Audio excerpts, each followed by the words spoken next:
A millionaire made a humiliating bet with the cleaning lady. If her son could start his luxury car, he would pay her 10 million. Amid laughter and looks of contempt, the boy faced the challenge with a wrench in his grease-stained hands. The tension increased with each failed attempt until something surprising happened. If this story interested you, don't forget to subscribe to our channel and tell us what city you're watching us from. We'll keep going. The late afternoon sun cast long shadows across the immaculate lawn of the Caldwell estate in Westchester County, New York. The mansion, with its imposing columns and pristine white facade, stood as a monument to wealth and power. Inside, preparations for Robert Caldwell's annual charity gala were underway. The air was thick with the scent of fresh flowers and expensive cologne as caterers bustled about, setting up elaborate displays of food and drink. In the midst of this controlled chaos moved Sarah Mitchell, her shoulders slightly hunched from years of scrubbing floors and cleaning windows. At 42, her face bore the marks of a life lived in service to others, fine lines around her eyes from squinting at stubborn stains, calloused hands from harsh cleaning chemicals. Yet there remained a quiet dignity in her posture, a silent strength that had carried her through the hardest years of raising her son alone. Ms. Mitchell, the upstairs bathrooms still need attention.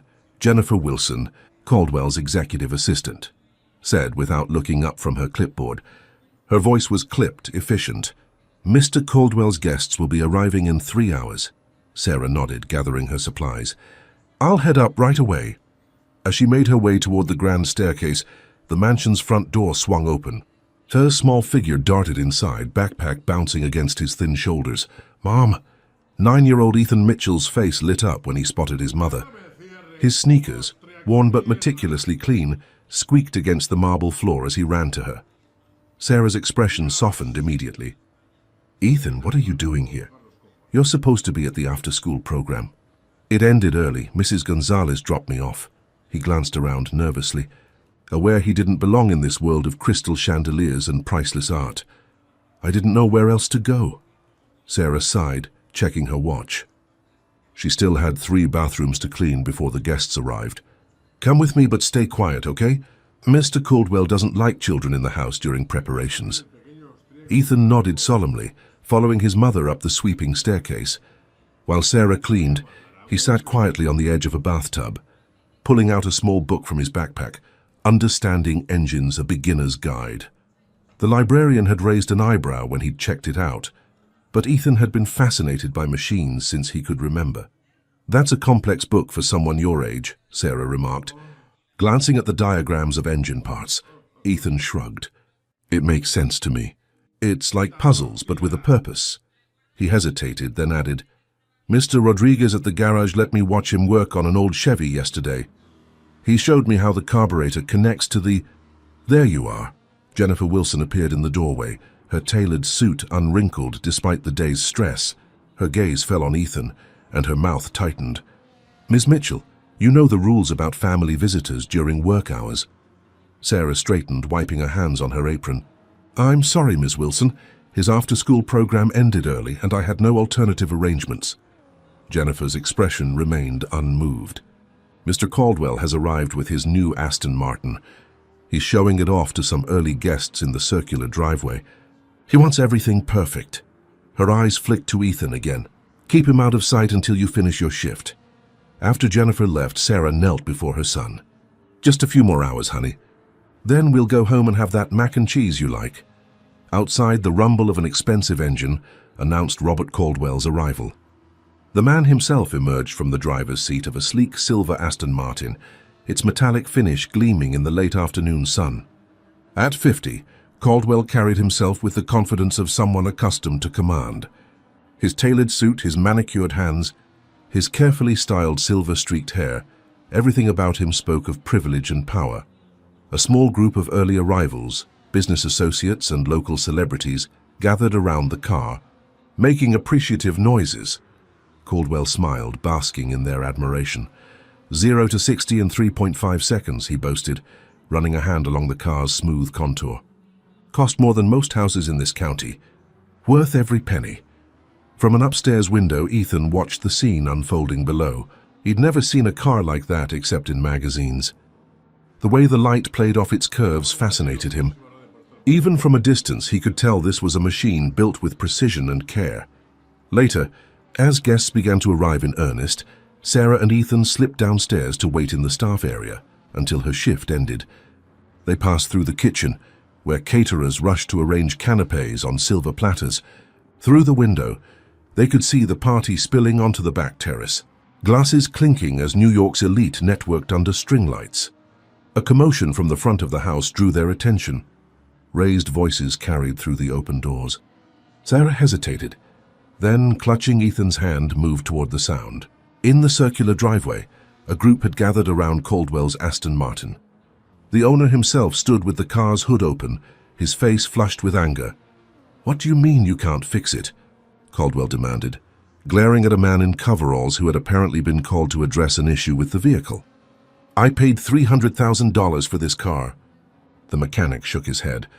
"I'd need to tow it to the shop, Mr. Caldwell. This isn't something I can fix here without proper equipment." "Unacceptable," Caldwell's voice cut through the evening air. "The party's just starting. I'm not having my car towed away like some common jalopy." Sarah tried to guide Ethan away, but the boy was transfixed by the scene. He strained to see past the adults, eyes locked on the exposed engine. "I bet it's just the connection to the fuel pump," he whispered, almost to himself. Or maybe the ignition relay. A woman in an evening gown overheard him and laughed. "Listen to the little expert," she said, loud enough for others to hear.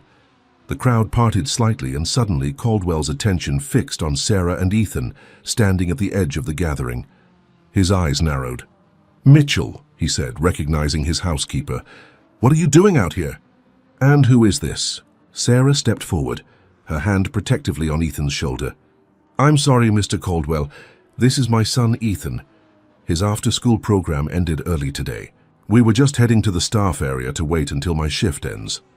Caldwell's gaze shifted to Ethan, who was still staring at the car's engine with undisguised fascination. Something in the boy's expression, a mixture of curiosity and confidence, caught his attention. "Your son seems to have opinions about my car problem," Caldwell said, a mocking edge to his voice. The gathering of wealthy guests chuckled, amused by the notion. Before Sarah could stop him, Ethan spoke up. The way it sputtered before it died, and that clicking sound, it might be the ignition relay, or a loose connection to the fuel pump. A hush fell over the group. Caldwell's expression changed from irritation to something more calculating. He looked at the boy, then at his embarrassed mother, then back to the boy. Slowly a smile spread across his face, not kind but intrigued. "Is that so?" he said, stepping closer to Ethan. "And I suppose you know how to fix luxury cars too?" Ethan swallowed hard but didn't back down. "I've read about engines. I help Mr. Rodriguez sometimes at his garage." Sarah tugged at her son's arm. "Ethan, we should go." "No, wait." Caldwell held up a hand, his eyes never leaving Ethan's face. "I have a proposition." He turned to address the gathering, raising his voice. "Ladies and gentlemen, it seems we have a prodigy in our midst. The cleaning lady's son thinks he can fix what a professional mechanic couldn't." The crowd murmured, some laughing, others leaning in with interest. Sarah's face burned with embarrassment and anger. "Mr. Caldwell, please," she began, but he cut her off. "Let's make this interesting." Caldwell's voice carried across the driveway. "If your boy can get my car running in the next 30 minutes, I'll pay you." He paused dramatically. $1 million. Gasps rippled through the crowd. Sarah froze, certain she had misheard. "And if he can't," Caldwell continued, smiling coldly, "you both leave my employment. Tonight." The silence that followed was absolute. Every eye turned to Sarah and Ethan, standing isolated in a sea of wealth and privilege. The stakes had been set, the challenge issued. What began as a simple mechanical failure had transformed into a public spectacle of power and humiliation. Sarah looked down at her son, whose eyes had widened at the sum mentioned. Behind the fear, she saw something else: determination, the same quiet resolve she had relied on throughout her life as a single mother. In that moment, as the sun dipped below the horizon and cast long shadows across the Caldwell estate, neither mother nor son could have imagined how this challenge would change their lives forever. Vou continuar com o segundo capítulo. Type 1 text marked down Sarah's. Heart hammered against her ribs as the weight of Caldwell's challenge settled over the crowd. $1 million. The sum was so absurd, so beyond her comprehension, that it seemed to exist in another reality. And yet, the alternative, immediate unemployment, no references, no safety net for her and Ethan, was terrifyingly real. "Mr. Caldwell," she began, her voice steadier than she felt, "this isn't appropriate. My son is 9 years old. He's interested in engines, but he's not—" "Mom," Ethan tugged at her uniform sleeve. His voice was low, meant only for her ears. "I can try. I've watched Mr. Rodriguez fix harder problems." She looked down at her son, at his earnest face smudged with a pencil mark from school, at his two serious eyes that had seen more hardship than a child should. The responsible part of her wanted to refuse, to protect him from failure and humiliation. But there was something in his expression, a certainty, a quiet confidence that gave her pause. "You don't have to do this," she whispered back. Ethan glanced at the car, then at the gathering of wealthy onlookers, their faces a mix of amusement and curiosity. "I want to try," he said simply. Before Sarah could respond, Caldwell clapped his hands together. "Time's wasting," he announced, checking his Rolex. 29 minutes left. The professional mechanic, a man in his 50s with grease-stained coveralls, looked uncomfortably between Caldwell and the boy. "Sir, I don't think—" "You've had your chance," Caldwell dismissed him with a wave. "Let's see what the boy wonder can do." The mechanic hesitated, then shrugged and stepped back, joining the spectators. Sarah watched helplessly as Ethan approached the car, setting his backpack down carefully on the immaculate driveway. The Aston Martin gleamed under the garden lights that had automatically switched on as dusk deepened. $300,000 of engineering excellence, now at the mercy of her 9-year-old son's limited knowledge. Ethan stood on tiptoe to peer into the engine compartment. Unlike the familiar American cars he'd seen Mr. Rodriguez work on, this was a maze of unfamiliar components, arranged in elegant, compact configurations. For a moment, doubt crossed his face. "Need a step stool, kid?" someone called out, triggering laughter from the crowd. Sarah stepped forward, ready to end this charade, but Ethan's determined expression stopped her. He was pulling his school notebook from his backpack, flipping to a blank page. "Mom, can I borrow your phone? I need the flashlight," he asked quietly. She handed it over and he directed the beam into the engine's depths. To the surprise of the onlookers, instead of immediately touching anything, Ethan began sketching rapid diagrams in his notebook, his pencil moving with surprising confidence. "What's he doing?" "Drawing a picture for his art class," Caldwell mocked, eliciting more laughter. Ethan ignored the comment, continuing to sketch and occasionally consult the engine. After about 2 minutes of this, he set the notebook aside and addressed the professional mechanic who had stepped back. "Sir, could I please borrow your tools? I promise I'll be careful." The mechanic glanced at Caldwell, who nodded with a smirk, clearly expecting entertainment from the boy's failure. With reluctance, the mechanic opened his toolbox and set it beside the car. 25 minutes, Caldwell announced. Ethan selected a flashlight from the toolbox and examined the engine more closely. His small hands moved with unexpected precision as he traced wiring connections and followed fuel lines. The crowd's mocking comments gradually quieted as they watched his methodical approach. "The ignition relay is here," he murmured, pointing to a component. "And it seems okay." He continued his inspection, occasionally consulting his hasty sketches.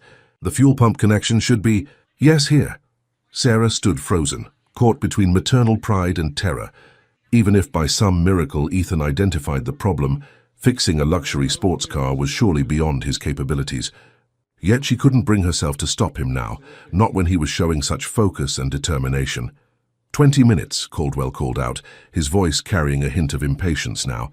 The novelty was wearing off, and some guests were drifting back toward the party. Suddenly, Ethan straightened. "I think I found it," he said, pointing to a cluster of wires near the back of the engine compartment. "There's a loose connection here, and—" He leaned in closer. "One of the sensor wires looks damaged. It might have gotten pinched when the hood was closed."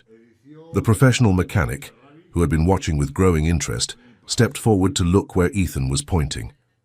His eyebrows rose slightly. "The kid might be onto something," he admitted grudgingly. "That's the mass airflow sensor connection. If it's damaged or loose, it could definitely cause the car to stall." A ripple of surprise moved through the remaining spectators. Caldwell's smug expression faltered slightly. "Can I fix it?" Ethan asked the mechanic. The man hesitated, then nodded. "You'll need electrical tape for a temporary fix. Maybe some pliers to reshape the connector if it's bent." Ethan rummaged through the toolbox and found what he needed. His small hands were an advantage now, able to reach into the tight space where the problem lurked. Sarah watched, her throat tight with emotion, as her son carefully disconnected the damaged wire, examined it, and began to repair the connection. 15 minutes, Caldwell announced, but his tone had changed. There was less mockery now, more genuine curiosity.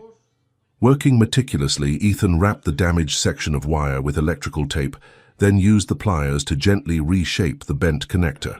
Sweat beaded on his forehead as he reconnected everything, double-checking his work. "I think that's it," he said finally, stepping back. "The connection should be secure now and the sensor should work properly." The mechanic leaned in to inspect Ethan's handiwork, nodding with grudging approval. "Not bad, kid. Not bad at all." "Well?" Caldwell demanded. "Will it work?" The mechanic shrugged. "Only one way to find out." All eyes turned to Ethan as he carefully closed the hood. Caldwell held out the key fob, his expression unreadable. 10 minutes to spare," he said. "Let's see if your repair job was worth $1 million. Ethan took the key with a trembling hand and climbed into the driver's seat. His feet barely reached the pedals, but that didn't matter for a simple ignition test. Sarah held her breath as her son pushed the start button. Nothing happened. The crowd began to murmur. Caldwell's smirk returned. "Well, it looks like..." The engine suddenly coughed, sputtered, and then roared to life with a powerful growl that echoed across the driveway. The Aston Martin's dashboard lit up, systems engaging one by one as the engine settled into a smooth, healthy purr. A stunned silence fell over the gathering, followed by scattered applause. Ethan sat behind the wheel, his face illuminated by the dashboard lights, an expression of pure amazement on his face. He had done it. Sarah covered her mouth with her hands, tears welling in her eyes. Pride, relief, and disbelief warred within her. The professional mechanic was shaking his head in astonishment. "Well, I'll be damned," he muttered, loud enough for those nearby to hear. The kid fixed it. Ethan carefully switched off the engine and slid out of the car, looking up at Caldwell with a mixture of triumph and uncertainty. The wealthy man stood motionless, his expression inscrutable as he processed what had just happened. "Mr. Caldwell," Jennifer Wilson approached cautiously. "The mayor has arrived. He's asking for you." Caldwell didn't respond immediately. His eyes remained locked on Ethan, calculating. Then, slowly, a different kind of smile spread across his face. Not mocking now, but something more complex. "It seems," he said finally, addressing the remaining guests, "that we have a genuine prodigy in our midst." He turned to Sarah, who stood straight-backed despite her pounding heart. "Ms. Mitchell, I am a man of my word. $1 million as promised." A collective gasp went through the crowd. No one had actually expected him to follow through. "Jennifer," he called to his assistant, "have the legal department draw up the paperwork first thing tomorrow, and make sure there's a photographer present when I present the check." He turned back to Sarah with a businessman's smile. "This kind of human interest story is priceless publicity." Sarah felt dizzy, unable to fully process what was happening. "Mr. Caldwell, we can't possibly..." "Mom," Ethan whispered, tugging at her sleeve again. "We could fix the apartment, and you wouldn't have to work extra shifts anymore." The raw hope in his voice broke something inside her. How many times had she watched him go without things other children took for granted? How many nights had he fallen asleep to the sound of her counting coins at the kitchen table, trying to stretch their budget to cover next month's rent? Caldwell was watching this exchange with keen interest, already envisioning the headlines: "Auto Tycoon rewards child genius with $1 million prize." The story would be picked up by national news outlets. The publicity would be worth far more than the money. "I insist," he said smoothly. "Your son has earned it, and I never go back on a deal." Before Sarah could respond, a flash went off nearby. Mike Thompson, a reporter from the local newspaper who had been covering the charity gala, had captured the moment on his camera.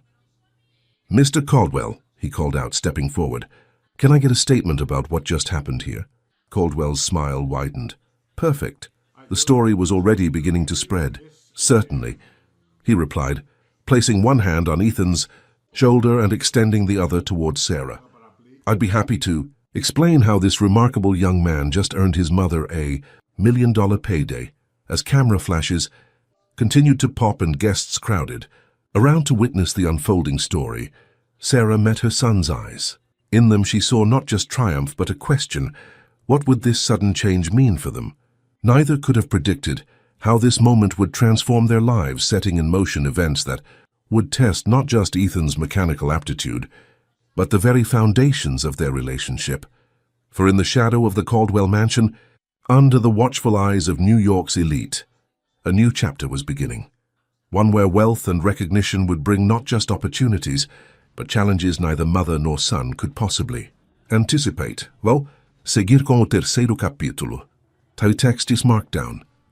The next morning dawned crisp and clear, but Sarah barely noticed the perfect autumn weather as she sat at her small kitchen table staring at her phone.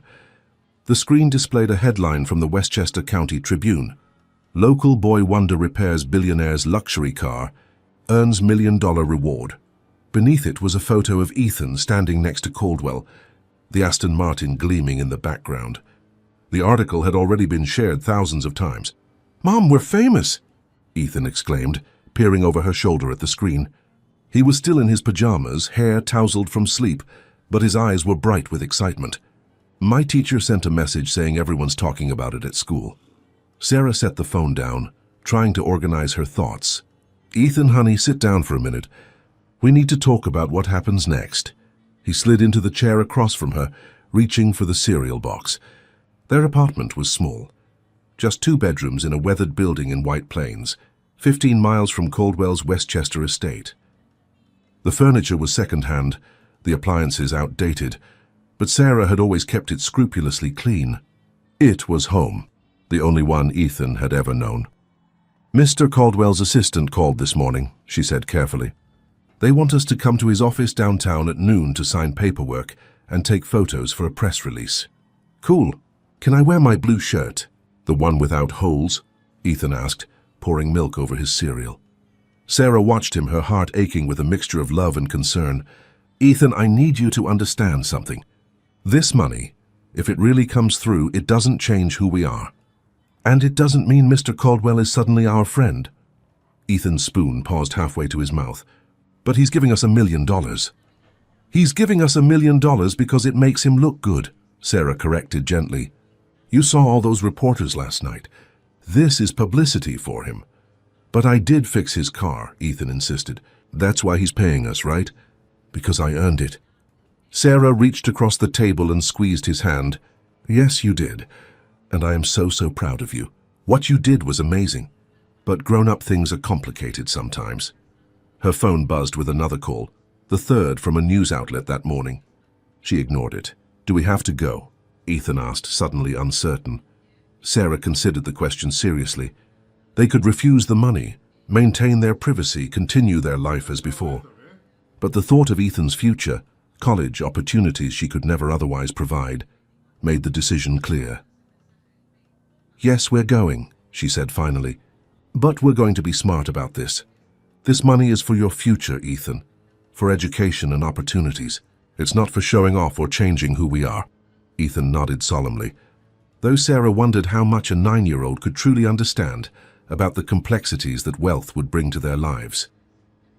At noon, they arrived at Caldwell Industries headquarters in downtown White Plains, a gleaming glass tower that dominated the skyline.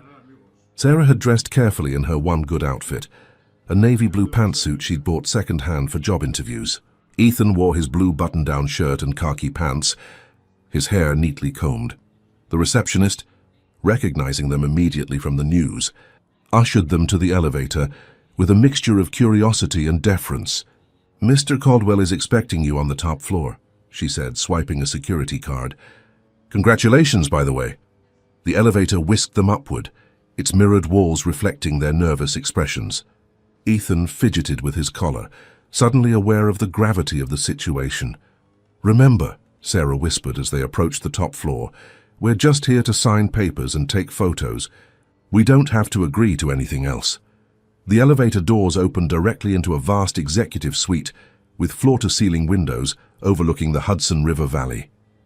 Robert Caldwell stood near his desk, conversing with Jennifer Wilson and a man in an expensive suit whom Sarah didn't recognize. Several photographers and what appeared to be a television crew were setting up equipment near the windows. "Ah, the Mitchells," Caldwell exclaimed, turning with a broad smile. "Right on time. Come in, come in." Sarah guided Ethan forward with a protective hand on his shoulder. "Mr. Caldwell," she acknowledged with a polite nod. "Please call me Robert," he insisted, shaking her hand firmly before turning his attention to Ethan. "And here's our mechanical genius. How are you feeling about your newfound fame, young man?" Ethan glanced up at his mother before answering. "It's weird, sir. My friends keep texting me." Caldwell laughed appreciatively. "Well, get used to it. Your story is trending nationally. We've had calls from Good Morning America, CNN, you name it." He gestured to the man in the suit. "This is Harold Blackwell, my legal counsel. He's prepared all the necessary paperwork." Harold stepped forward, extending a leather portfolio. "Ms. Mitchell, we've drafted a straightforward agreement. $1 million, transferred directly to a trust fund for Ethan, with you as the trustee until he turns 18. The only stipulation is participation in today's press conference and acknowledgement of Mr. Caldwell's contribution in any media interviews regarding the incident." Sarah accepted the portfolio but didn't open it. "I'd like my own lawyer to review this before I sign anything." A flash of annoyance crossed Caldwell's face before his smile reasserted itself. Of course, though I assure you everything is standard." He checked his watch. "The press will be fully assembled in about 20 minutes. Perhaps in the meantime, Jennifer can show Ethan some of our design department. We have some prototype models I think he'd enjoy seeing." Before Sarah could object, Jennifer had already stepped forward, extending a hand to Ethan. "Would you like to see some cars that haven't even been built yet?" she asked with an artificial brightness. Ethan looked to his mother for permission. Despite her misgivings, Sarah nodded. "Stay within sight," she instructed, as Jennifer led him toward a glass-walled conference room where various scale models were displayed. Once Ethan was out of earshot, Caldwell's demeanor subtly shifted. "Ms. Mitchell," he said, lowering his voice, "I understand your caution, but let's be frank. This arrangement benefits us both significantly. You get financial security. I get a heartwarming story that enhances my company's image. Simple." Sarah met his gaze steadily. "Nothing about this situation is simple, Mr. Caldwell. My son is 9 years old. He's not a publicity stunt. And yet here you are," Caldwell countered smoothly, "ready to accept my $1 million. For Ethan's future," Sarah clarified, her voice firm despite her discomfort. "Not for your PR campaign." Caldwell studied her for a moment, a new respect flickering in his eyes. "You know, when you worked in my house, I hardly noticed you. Just another uniform keeping things clean. I underestimated you, Ms. Mitchell." "Most people do," Sarah replied simply. Their conversation was interrupted as the elevator doors opened again, admitting a stream of reporters and camera operators. Among them was Mike Thompson, the local journalist who had captured the initial photos at the gala. He spotted Sarah and approached with an eager smile. "Ms. Mitchell, Mike Thompson, Westchester Tribune. We spoke briefly last night. I'd love to get an exclusive on how this windfall will change your lives." Before Sarah could respond, Caldwell smoothly intercepted. "Mike, good to see you again. We'll be starting the formal press conference in just a few minutes. Plenty of time for questions then." As more media representatives filled the room, Sarah retreated to where Ethan was examining the car models with Jennifer. She noted how his fingers traced the aerodynamic curves of a futuristic sports car prototype, his expression one of complete absorption. "This one has a hybrid engine," he was explaining to Jennifer. "See how the airflow is channeled here? That's so cool." Jennifer looked genuinely impressed. "You really do know your cars, don't you?" Ethan shrugged. "I just read a lot. And Mr. Rodriguez at the garage lets me watch him work sometimes." Sarah touched his shoulder. "Ethan, they're about to start the press conference. Are you ready?" He looked up at her, suddenly nervous. "What do I have to say?"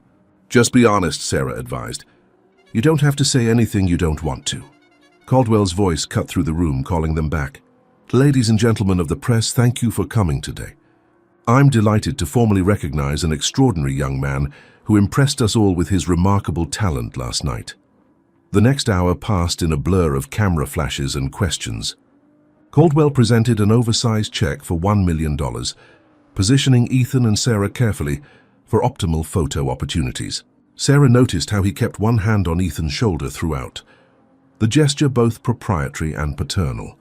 The reporters were particularly interested in Ethan's background and how he had developed his mechanical knowledge. He answered shyly at first, then with growing confidence as he described his visits to Rodriguez's garage and his library books on engines. "I just like understanding how things work," he explained, earning appreciative chuckles from the crowd. "And what will you do with the money?" one reporter asked. Before Ethan could answer, Sarah stepped in. "The funds will be held in trust for Ethan's education and future opportunities," she said firmly. "We're grateful for Mr. Caldwell's generosity, but our day-to-day life won't be changing dramatically." Caldwell raised an eyebrow at this, but didn't contradict her. Instead, he smoothly steered the conversation toward his company's commitment to nurturing young talent and announcing a new scholarship program inspired by Ethan's achievement. As the press conference wound down, Sarah noticed a man observing from the periphery who hadn't asked any questions. Unlike the other reporters, he wore no press badge and his attention seemed focused specifically on Ethan rather than Caldwell. When he caught Sarah watching him, he offered a brief professional smile before slipping out of the room. "Who was that man?" Sarah asked Jennifer quietly as the crowd began to disperse. Jennifer followed her gaze to the closing elevator doors. "Oh, that's Gregory Palmer. He's on the city council running for mayor next year. He probably came to associate himself with the good publicity." The name registered dimly in Sarah's memory. She'd seen his campaign posters around town. Politics had always seemed distant from her daily concerns of rent payments and school supplies, but something about Palmer's focused interest in Ethan left her uneasy. As the last reporters filed out, Caldwell approached them again, his public smile fading into something more calculating. "Well, that went exceptionally well. The trust fund paperwork will be finalized by the end of the week." He focused on Ethan. "Young man, you have a remarkable gift. Have you considered what you might want to do with it?" Ethan glanced at his mother before answering. "I just want to learn more about cars and engines. Maybe become an engineer someday." "An engineer," Caldwell repeated thoughtfully. "With your intuitive understanding of mechanics, you could be much more than that. You could revolutionize the industry." He turned to Sarah. "Ms. Mitchell, I'd like to offer Ethan a place in our company's Young Innovators program. Normally it's for high school students, but in his case we could make an exception." Sarah frowned. "What exactly would that involve?" "Mentorship, advanced learning opportunities, access to our research and development facilities," Caldwell explained. "All expenses paid, of course. He'd work with our top engineers several afternoons a week after school." Sarah felt Ethan tense with excitement beside her. Before she could formulate a response, Jennifer approached with a cordless phone. "Excuse me, Mr. Caldwell, but Mr. Takahashi from Tokyo is on the line. He says it's urgent regarding the merger." Caldwell's expression hardened momentarily before he composed himself. "I need to take this. Jennifer will give you the details about the Young Innovators program. Think it over, Ms. Mitchell." He shook Sarah's hand firmly, then Ethan's. "We'll be in touch soon." As Caldwell strode away, phone to his ear, Sarah and Ethan found themselves alone with Jennifer in the vast executive suite. The sudden quiet after the media frenzy was almost disorienting. "I've prepared an information packet," Jennifer said, handing Sarah a glossy folder. "The program is highly selective. Ethan would be the youngest participant ever admitted." Sarah accepted the folder without opening it. "Thank you. We'll review it at home." In the elevator descending to the lobby, Ethan could barely contain his excitement. "Mom, did you hear what he said? I could work with real engineers. On real cars." Sarah squeezed his hand. "We'll talk about it, honey. But remember what I said this morning. We need to be careful about Mr. Caldwell's offers." As they crossed the lobby, Sarah noticed a familiar figure waiting near the entrance, Mike Thompson from the Westchester Tribune. He straightened when he saw them approaching with a friendly smile. "Ms. Mitchell, Ethan, do you have a moment? There's something important I'd like to discuss with you, away from Caldwell's people." Sarah hesitated, instinctively protective. "What about?" Thompson glanced around the busy lobby, then lowered his voice. About Robert Caldwell and what his interest in your son might really be about. There's more to this story than a billionaire's sudden generosity. Sarah studied the reporter's earnest expression, weighing her options. Behind his professional demeanor, she sensed genuine concern rather than mere journalistic ambition. Something in his eyes reminded her of her own caution. 5 minutes, she decided, checking her watch. We can talk in the cafe across the street. As they exited the gleaming tower, neither Sarah nor Ethan noticed Gregory Palmer, watching from a black SUV parked across the street. His expression thoughtful as he observed their interaction with the reporter. The wheels of ambition were already turning in the aspiring mayor's mind, wheels that would soon intersect, with their lives in ways none of them could. Predicte. Agora vou continuar com o quarto. Capítulo. Typed on text markdown. The cafe across from Caldwell. Industries was crowded with office workers on their lunch breaks, providing a comfortable anonymity for Sarah, Ethan, and Mike Thompson. They found a corner table, and Sarah ordered hot chocolate for Ethan and coffee for herself and the reporter. I appreciate you taking the time, Thompson said, setting his recorder on the table. Mind if I record our conversation? For accuracy only, nothing goes to print without your approval. Sarah nodded cautiously. What exactly did you want to tell us about Mr. Caldwell? Thompson leaned forward, his voice low despite the ambient noise of the cafe. I've been covering Caldwell Industries for 5 years now. Robert Caldwell has a pattern of identifying talented people, bringing them into his orbit, and then taking credit for their innovations. What do you mean? Sarah asked, automatically placing a protective hand on Ethan's shoulder. 3 years ago, a graduate student named Andrew Mercer developed a revolutionary battery management system. Caldwell mentored him through a program similar to the one he's offering Ethan. 6 months later, Caldwell Industries patented the technology. Mercer's name appeared in small print as a contributor, but Caldwell took the spotlight and most of the profits. Ethan looked confused. But that's stealing, isn't it? Thompson shook his head. Not legally. Mercer signed contracts giving Caldwell majority rights to anything developed during the mentorship. He didn't understand the fine print until it was too late. He slid a business card across the table. I'm not telling you to refuse Caldwell's offer, just get a good lawyer to review everything before you sign. And maybe talk to some of the former protégés first. Sarah pocketed the card, her expression thoughtful. Why are you telling us this? What's your angle? Thompson smiled wryly. Journalistic integrity? Or maybe I just don't like seeing history repeat itself. He sipped his coffee. Plus, I'm working on a larger investigative piece about how corporations appropriate innovations from young talents. Your story could be important, whether as another victim or as the exception who protected themselves. Before Sarah could respond, Ethan tugged at her sleeve. Mom, look, he whispered, pointing toward the cafe entrance. Gregory Palmer had just walked in, his campaign smile firmly in place as he approached their table. Ms. Mitchell, young Ethan. I thought that was you. What a pleasant coincidence. Sarah doubted it was a coincidence at all, but maintained a polite expression. Mr. Palmer, Jennifer Wilson mentioned you were at the press conference. I wouldn't have missed it, Palmer said, extending his hand first to Sarah, then to Ethan. The City Council is always interested in celebrating local success stories. May I join you? Before Sarah could formulate a diplomatic refusal, Palmer had already pulled up a chair. Thompson's expression had shifted to professional neutrality, though Sarah noticed him discreetly pressing the record button on his device again. Mike Thompson. Westchester Tribune, the reporter introduced himself. Ah, the paper that broke the story, Palmer acknowledged with a practiced politician's nod. Excellent work. Thank you, Thompson replied. I was just discussing with Miss Mitchell how sudden fame can bring unexpected challenges. Palmer turned his attention to Sarah, his expression solicitous.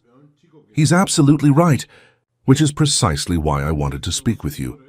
The community should be supporting Ethan's remarkable talent, not just exploiting it for publicity.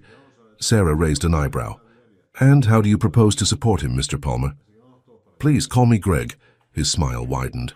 I'm chairing a new initiative to expand STEM education in our public schools. Ethan's story is exactly the kind of inspiration we need.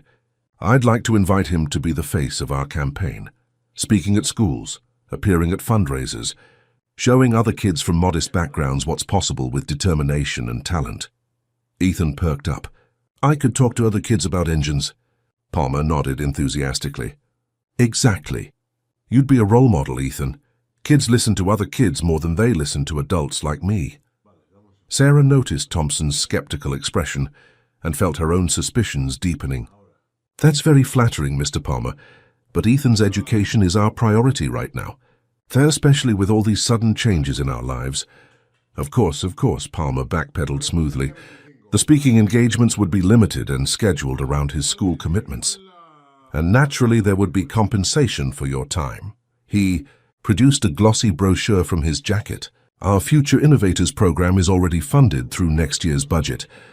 We'd be honored to have Ethan as our ambassador. Sarah accepted the brochure with a non-committal thank you, tucking it into her purse alongside Caldwell's information packet. Two powerful men suddenly interested in her son's future. The weight of responsibility pressed heavily on her shoulders. We'll certainly consider it, she said diplomatically. But right now we need to process everything that's happened in the last 24 hours. Palmer nodded understandingly. Of course. Take all the time you need. He stood, straightening his tie. I should get back to City Hall. But please call my office any time. He handed Sarah another business card. And Ethan, keep up the amazing work. This city needs bright minds like yours. After Palmer left, Thompson let out a low whistle. Well, that was interesting timing. Looks like your son is becoming quite the valuable commodity, Ms. Mitchell. Sarah sighed, suddenly exhausted. He's not a commodity. He's a 9-year-old boy who happened to fix a car. A 9-year-old boy who's now associated with a $1 million success story, Thompson corrected gently. In politics and business, that kind of narrative is gold. Ethan, who had been quietly sipping his hot chocolate, looked up at his mother with troubled eyes. Mom, is everyone just trying to use me? Sarah's heart clenched. In the excitement of the money and recognition, she hadn't considered how all this adult maneuvering might appear to her son. No, honey, she assured him, squeezing his hand. Some people genuinely want to support your talent. We just need to figure out who those people are. Thompson's expression softened as he watched their interaction. For what it's worth, he offered, I know someone who might be able to help you navigate all this. Lisa Parker. She's a family lawyer who specializes in cases involving gifted children. Lots of experience with entertainment industry kids, trust funds, that sort of thing. We're hardly entertainment industry, Sarah pointed out, but you are dealing with publicity, substantial money, and adults who want to profit from your son's abilities, Thompson countered. That's Lisa's wheelhouse, and she's one of the good ones, puts the kids' interests first. Sarah hesitated, then nodded. I'd appreciate that referral, thank you. As they prepared to leave, Thompson asked one final question. What will you do about your job at Caldwell's estate? Will you continue working there? The question caught Sarah off guard. In the whirlwind of events, she hadn't even considered her employment status. I don't know, she admitted. I should probably give notice, but we still need steady income until the trust fund is established. And you mentioned Mr. Rodriguez's garage, Thompson added, turning to Ethan. The local mechanic who lets you observe? Ethan nodded enthusiastically. Carlos Rodriguez. He has Rodriguez Auto Repair on Maple Street. He's been teaching me stuff since I was 7. He let me help change oil last summer. Thompson made a note in his phone. Might be worth talking to him as well. Sounds like he recognized your talent long before Caldwell did. Later that afternoon, Sarah and Ethan stood outside Rodriguez Auto Repair, a modest garage with a weathered sign and the comforting smells of motor oil and rubber. Carlos Rodriguez, a stocky man in his 50s with grease-stained hands and kind eyes, looked up from under the hood of a Chevrolet as they entered. Ethan! Sarah? His face split into a wide grin. The celebrities have arrived. I saw you both on the morning news. Ethan rushed forward, eager to share his experience. Mr. Rodriguez! I fixed an Aston Martin DB11. It had a damaged sensor wire and a loose connection to the mass airflow sensor. Rodriguez laughed, ruffling the boy's hair. So I heard. Using those troubleshooting steps I taught you, huh? Always check the connections first. Sarah watched their interaction with a growing sense of clarity. Here, among the tools and engines that had fascinated him for years, Ethan was simply himself, excited, curious, unburdened by the weight of adult expectations. Rodriguez had nurtured his interest without ulterior motives, sharing knowledge for the pure joy of seeing a young mind develop. "Carlos," she said as Ethan eagerly examined a dismantled transmission nearby, "I need your advice. Everyone suddenly wants a piece of Ethan's future. Caldwell, politicians, the media. I don't know how to protect him while still giving him opportunities." Rodriguez wiped his hands on a shop rag, his expression turning serious. "That boy has a gift, Sarah. I've seen a lot of mechanics come and go, but Ethan has something special, an intuition about machines, like they speak to him." He leaned against a workbench. "But he's still a child. He needs time to play, to make mistakes, to learn without pressure." "That's exactly what I'm afraid he'll lose," Sarah admitted. "Caldwell wants him in some elite program. The politician wants him as the face of a campaign. That's all happening so fast." Rodriguez considered this for a moment. "You know, I've been thinking about expanding the shop, adding an educational component, teaching basic mechanics to kids from the community, especially girls and children from underprivileged backgrounds." He glanced at Ethan, who was completely absorbed in examining the transmission parts. Ethan could help, not as a poster child, but as a peer mentor, learning while teaching others. Sarah felt a spark of interest. That sounds more like what he needs. Something grounded, connected to the community. "The $1 million doesn't hurt either," Rodriguez added with a wink. "Maybe some of that could help get the program started. A proper classroom space. Tools sized for smaller hands." For the first time since the previous night's events, Sarah felt a genuine path forward taking shape in her mind. A way to use their sudden good fortune that aligned with their values, that could benefit others while nurturing Ethan's gift in a healthy environment. "Carlos, would you be willing to meet with a lawyer to discuss setting this up properly? Making it official?" Rodriguez looked surprised, then pleased. "You're serious? I've been dreaming about something like this for years, but never had the capital to start." "I'm serious," Sarah confirmed. "If we're going to do this, use this money, deal with all this attention, I want it to be on our terms, with people we trust." As they continued discussing possibilities, Sarah's phone rang. The screen displayed Jennifer Wilson's name, Caldwell's assistant, presumably calling to follow up on the Young Innovators program. Sarah silenced the call, then noticed a text message from an unknown number. "Ms. Mitchell, Gregory Palmer here. I've arranged for Ethan to be honored at next week's City Council meeting. Great publicity opportunity. Details to follow." Sarah showed the message to Rodriguez, who shook his head. "They're already circling, making plans without even consulting you." "Not anymore," Sarah said firmly, slipping the phone back into her pocket without responding. "From now on, we set the terms." As the afternoon sun slanted through the garage's dusty windows, casting long shadows across the concrete floor, Sarah watched Ethan animatedly discussing engine components with Rodriguez. For the first time since Caldwell had issued his challenge, she felt a sense of control returning. The path ahead was still uncertain, filled with potential pitfalls and powerful interests, but at least now they had the beginnings of a plan and allies they could trust.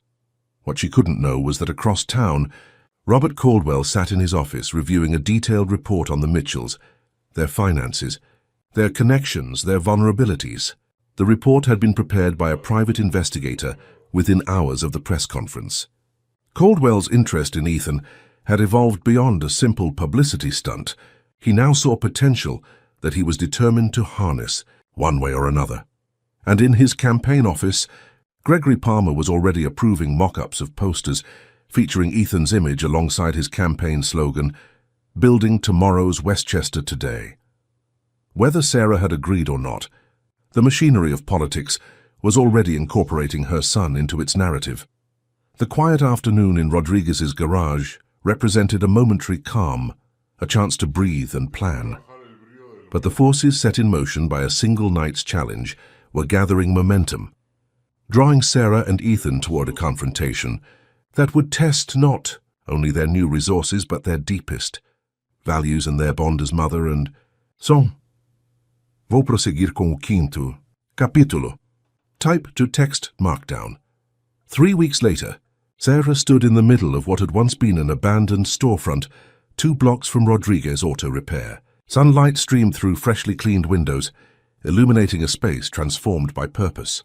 One half of the large room had been set up as a classroom with workbenches, tool racks sized for smaller hands, and diagrams of engines on the walls.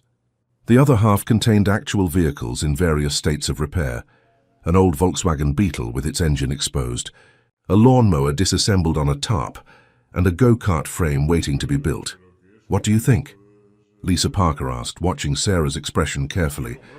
The lawyer had become an invaluable ally in the whirlwind weeks since Ethan's moment of fame. With her guidance, Sarah had navigated the complicated trust fund paperwork, fended off Caldwell's increasingly persistent offers, and established the legal framework for what they were now calling the Mitchell-Rodriguez Community Workshop. "It's perfect," Sarah breathed, turning slowly to take in the space. "I can't believe we did all this in just 3 weeks." Lisa smiled, making notes on her ever-present tablet. "Amazing what you can accomplish with clear vision, the right resources, and a good lawyer." She winked at this last part. "The non-profit status is officially approved, by the way. Came through this morning. You're now the executive director of a legitimate educational foundation." Sarah shook her head in wonder. "Executive director. 3 weeks ago I was scrubbing toilets in Caldwell's mansion.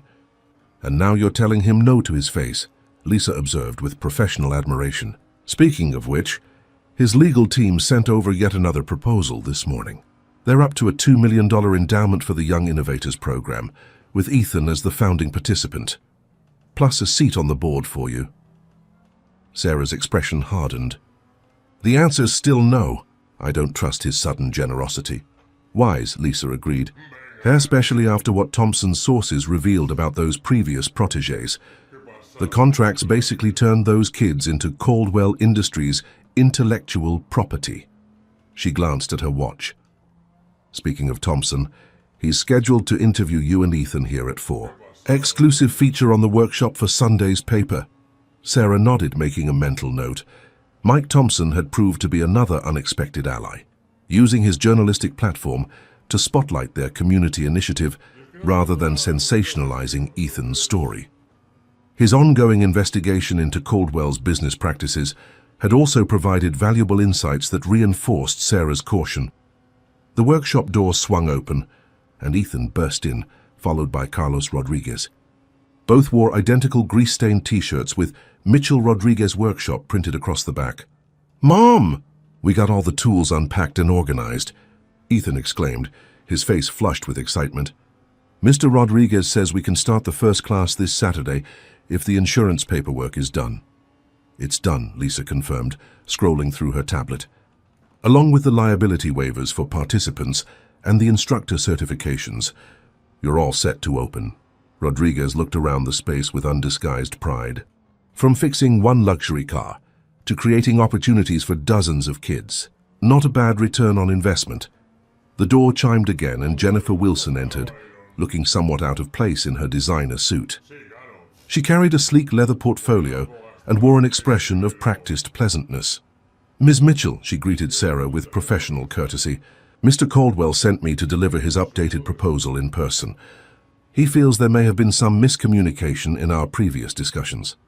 Sarah exchanged glances with Lisa, who stepped forward. "Jennifer, I'm Lisa Parker, Ms. Mitchell's legal counsel. Any proposals should come through my office, as we've previously established." Jennifer's smile tightened slightly. Mr. Caldwell thought a more personal approach might be appropriate, given the relationship. "What relationship would that be?" Sarah asked coolly. "Former employer and housekeeper? Or someone who tried to publicly humiliate my son before realizing he could be useful for publicity?" Jennifer had the grace to look uncomfortable. "Mr. Caldwell recognizes that his initial approach was regrettable. He's genuinely impressed by Ethan's abilities and by what you're creating here." She gestured to the workshop. "This facility is admirable, but with Caldwell Industries' resources behind you, the impact could be exponentially greater." Lisa held out her hand for the portfolio. "We'll review the proposal and respond through official channels." Jennifer hesitated, then surrendered the documents.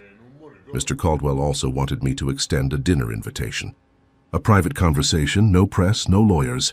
Just a chance to clear the air and discuss possibilities without intermediaries." "No, thank you," Sarah said firmly. "Any discussions about Ethan's future or this workshop will include our legal counsel." Jennifer's professional mask slipped momentarily, revealing genuine frustration. He's not used to being refused, you know. Especially not by, she caught herself, by the cleaning lady. Sarah finished for her, one eyebrow raised. Jennifer had the decency to flush. That's not what I meant. It's exactly what you meant, Sarah countered, and exactly why my answer remains no. Please tell Mr. Caldwell that while we appreciate his interest, we're proceeding independently. After Jennifer left, Lisa let out a low whistle. I hope you realize you're probably the first person to stand up to Robert Caldwell in decades. Most people either cave to the money or get crushed by his lawyers. Well, we have a pretty good lawyer ourselves, Sarah pointed out with a small smile. And something Caldwell doesn't have. What's that? Ethan asked, having observed the exchange with interest. Sarah put an arm around his shoulders. Integrity, honey, and a genuine purpose beyond profit. The following Saturday morning, the Mitchell-Rodriguez Community Workshop officially opened its doors. 24 children from the surrounding neighborhoods, ranging in age from 8 to 15, filed in with expressions of curiosity and excitement. Many came from families that couldn't afford extracurricular activities. The workshop was free, with materials and tools provided through the trust fund. Sarah stood at the door greeting each child and their parents, while Rodriguez and Ethan prepared at the front of the room. The local newspaper had sent a photographer, and even a crew from a regional TV station was setting up in the corner. Mike Thompson's feature article had generated substantial interest. Just as the session was about to begin, a black SUV with tinted windows pulled up outside. Gregory Palmer emerged, accompanied by 2 aides and a cameraman. He straightened his tie and approached with his campaign smile firmly in place.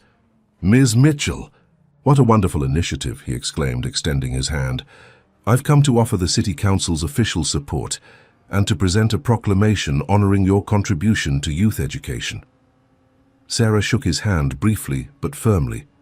Thank you, Mr. Palmer, but we're about to begin our first class. We weren't expecting official visitors today. Palmer's smile didn't waver. This will only take a moment. The proclamation includes a pledge of city funding for programs like yours. Excellent publicity for everyone involved. He gestured to his cameraman. We'll just capture a few shots of me presenting the document to you and Ethan. Perhaps a brief statement from each of you about the importance of community investment in education. Mr. Palmer, Sarah interrupted, stepping outside and closing the door behind her to keep the conversation private. While we appreciate the recognition, we've been very clear about keeping Ethan out of political contexts. If you'd like to support the workshop, you're welcome to make a donation like any other community member. Palmer's pleasant expression hardened almost imperceptibly. Ms. Mitchell, I'm offering you significant political capital and financial support. Most community organizations would be grateful for this level of attention. We're not most organizations, Sarah replied evenly. Our focus is on the children and their learning experience, not on campaign opportunities. Palmer studied her for a moment, his political calculation almost visible behind his eyes. You know, I had a very interesting conversation with Robert Caldwell yesterday. He mentioned you've been equally resistant to his offers of support. Sarah maintained her composure, though internally she noted the concerning implication that Caldwell and Palmer were now communicating about her and Ethan. Mr. Palmer, our first class is waiting to begin. If you'd like to discuss potential city support for the workshop, please contact our foundation office to schedule a proper meeting. With that, she turned and re-entered the workshop, leaving the politician standing on the sidewalk. Through the window, she saw him confer briefly with his aides before returning to the SUV, his expression calculating rather than defeated.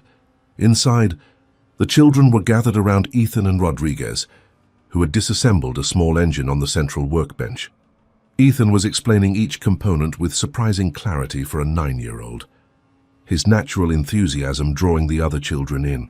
This is the spark plug, he was saying, holding up the part for all to see. It creates a tiny lightning bolt inside the engine that makes the fuel explode, but in a controlled way that pushes the piston down, which makes the car move. A girl about Ethan's age raised her hand.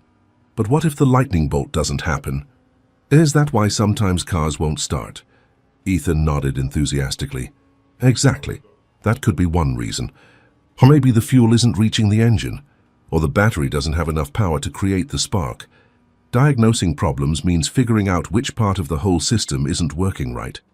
Sarah felt a surge of pride watching her son in this element, teaching rather than being used, sharing knowledge rather than being exploited for his abilities. This was what the money had made possible, a space where Ethan's gift could flourish without the pressure of adult ambitions. The first session was a resounding success. By the end, each child had disassembled and reassembled a small engine component, guided by Ethan, Rodriguez, and 2 volunteer instructors from the local community college. Parents arriving for pickup found their children animated and grease-stained, eagerly explaining what they'd learned. As the last families departed, Mike Thompson approached Sarah, notepad in hand. "That was impressive," he said sincerely. "Those kids were completely engaged. Especially that girl in the red t-shirt. She barely blinked the whole 2 hours." "That's Maya," Sarah said, smiling at the memory of the girl's intense concentration. "She's from the apartment building next to ours. Her mother works 3 jobs. There's not much money for activities like this." Thompson made a note. "And that's really the story here, isn't it? Not just Ethan's talent, but how you've channeled this unexpected windfall into something that benefits the whole community." He glanced toward the window. "I saw Palmer make an appearance and leave rather quickly," Sarah sighed. "He wanted a photo op and a campaign moment. We declined." "Brave move," Thompson observed. "Palmer has significant influence on local funding and permits. And from what I hear, he doesn't take rejection well, especially not when it might benefit his campaign." "We'll manage," Sarah said with more confidence than she felt. "The foundation is established. We have sufficient funding from the trust and the community support has been overwhelming." Thompson nodded thoughtfully. "Speaking of community support, I did some digging on Carlos Rodriguez. Did you know he was once one of Caldwell's top engineers? Left the company about 15 years ago under somewhat mysterious circumstances. Never worked in the corporate sector again." Sarah turned to look at Rodriguez, who was helping Ethan clean up the workbenches. "He never mentioned that." "Might be worth asking about," Thompson suggested, "especially given Caldwell's persistent interest in your project. There could be history there that's relevant to your situation." After Thompson left, Sarah approached Rodriguez as he was locking up the tool cabinet. "Carlos," she began carefully, "why didn't you tell me you used to work for Caldwell Industries?" Rodriguez froze momentarily, then continued turning the key in the lock. "It was a long time ago," he said without turning around. "Not relevant to what we're doing here." "I think it might be," Sarah pressed gently. "Caldwell's unusual interest in Ethan, his persistence even after multiple rejections. Is there something I should know about your history with him?" Rodriguez sighed heavily, his shoulders slumping slightly. He glanced at Ethan, who was across the room organizing a bookshelf out of earshot. "It's not a pleasant story, Sarah, but you're right, you should know." He gestured to a pair of chairs in the corner. "It might help explain why I was so eager to help you establish this workshop as an independent entity." As they sat, Rodriguez rubbed his calloused hands together, gathering his thoughts. 20 years ago, I was one of Caldwell's rising star engineers. Had several patents to my name, was leading the development of a revolutionary hybrid engine system before such things were mainstream. "What happened?" Sarah asked when he paused. "Robert Caldwell happened," Rodriguez said, his voice hardening.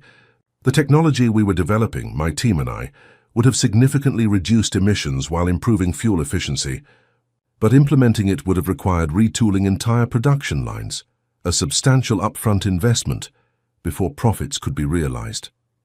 Sarah began to see where the story was heading. "He shelved it? For financial reasons?" Rodriguez's laugh was bitter. "Worse, he sold the patents to an oil company subsidiary, which buried the technology entirely. When I protested, tried to take the research public, I found myself facing not only termination but a lawsuit for violating confidentiality agreements. They took everything, my career, my savings, nearly my home." "That's horrible," Sarah murmured, the pieces falling into place. "And that's why you opened the garage? To keep working on engines in your own way?" Rodriguez nodded. "Small-scale, independent. Teaching people to maintain and extend the life of their vehicles rather than feeding the constant consumption machine." He looked across the room at Ethan. "When I first met your son, saw how he understood machines intuitively. It reminded me of myself at that age. I wanted to nurture that gift in a way that couldn't be corrupted. Sarah reached out and squeezed his arm gratefully. Thank you for telling me, and for everything you've done for Ethan. It makes Caldwell's interest all the more concerning. Caldwell doesn't see a child with a gift, Rodriguez said gravely. He sees potential profit, future patents, corporate advantage, and he's not accustomed to being denied what he wants. As if on cue, Sarah's phone chimed with a text message. It was from an unknown number, but the content made the sender's identity clear. Ms. Mitchell, your workshop initiative is admirable but limited. My offer remains open, with additional incentives now included. The city's permitting office can be challenging to navigate without the right connections. I could help ensure your path remains smooth. Let's discuss. RC Sarah showed the message to Rodriguez, whose expression darkened. A threat wrapped in an offer, he observed. Classic Caldwell. Across the room, Ethan had finished organizing the bookshelf and was now examining the go-kart frame, oblivious to the adult's serious conversation. His expression was one of pure joy and curiosity. Exactly what childhood should be, Sarah thought. We'll need to be even more careful going forward, she said quietly. It seems Caldwell and Palmer may be aligning their interests against ours. Rodriguez nodded grimly. The workshop is a direct challenge to Caldwell's narrative, proving that Ethan's talent can flourish without corporate control, and it gives Palmer no political leverage. Neither of them will accept that easily. As the afternoon sun cast long shadows through the workshop windows, Sarah watched her son, still just a boy, despite his remarkable abilities, and felt the weight of protection settle more heavily on her shoulders. They had created something meaningful here, something true to their values. But powerful interests were circling, and the real challenge was just beginning. What she couldn't know was that at that very moment, in the penthouse office of Caldwell Industries, Robert Caldwell was reviewing a comprehensive strategy document titled Mitchell, Acquisition Plan, the battle for Ethan's future, and for the principle of independence against corporate and political control, was about to escalate in ways Sarah couldn't yet imagine. Continuarei com o sexto capítulo. Title chapters. Type text Chuck's markdown. The Mitchell-Rodriguez Community Workshop flourished. Over the next 2 months, expanding from 1 weekly session to 5, with different age groups and specialized focuses. A waiting list formed as word spread through the community. Local businesses began donating materials and equipment, and several retired mechanics volunteered as instructors. Ethan thrived in his role as junior instructor, his confidence growing as he shared his knowledge with peers. For the first time in his life, he had found a place where his unusual gift was not only accepted but celebrated, not for publicity or profit, but for its own inherent value. Sarah divided her time between managing the workshop's operations and pursuing her own education. With Lisa Parker's encouragement, she had enrolled in business management courses at the local community college, determined to acquire the skills necessary to sustain their initiative long-term. Life had settled into a new normal, challenging, but deeply fulfilling, when the first warning signs appeared. It began with a letter from the city's building inspection department, citing anonymous complaints about code violations at the workshop. The inspector who arrived the next day seemed apologetic, as he listed minor issues that suddenly required immediate attention: additional fire exits, updated electrical systems, accessibility ramps that hadn't been mentioned during the initial permit process. Politics, Rodriguez muttered after the inspector left, handing the citation to Sarah. Palmer's fingerprints are all over this, Sarah nodded grimly. And the timing isn't coincidental. The Westchester Tribune is running Thompson's feature on our 3-month success this Sunday. The workshop remained open while they addressed the citations, but this was only the beginning. The following week, their insurance company notified them of a substantial premium increase, citing elevated risk factors in youth mechanical education programs. Days later, their application for an educational grant was denied without explanation. Despite meeting all qualifications, they're trying to drain us financially, Lisa observed during an emergency strategy session in her office. Force you to seek outside funding, which Caldwell would conveniently provide, with strings attached, of course. Sarah rubbed her temples, fighting a growing headache.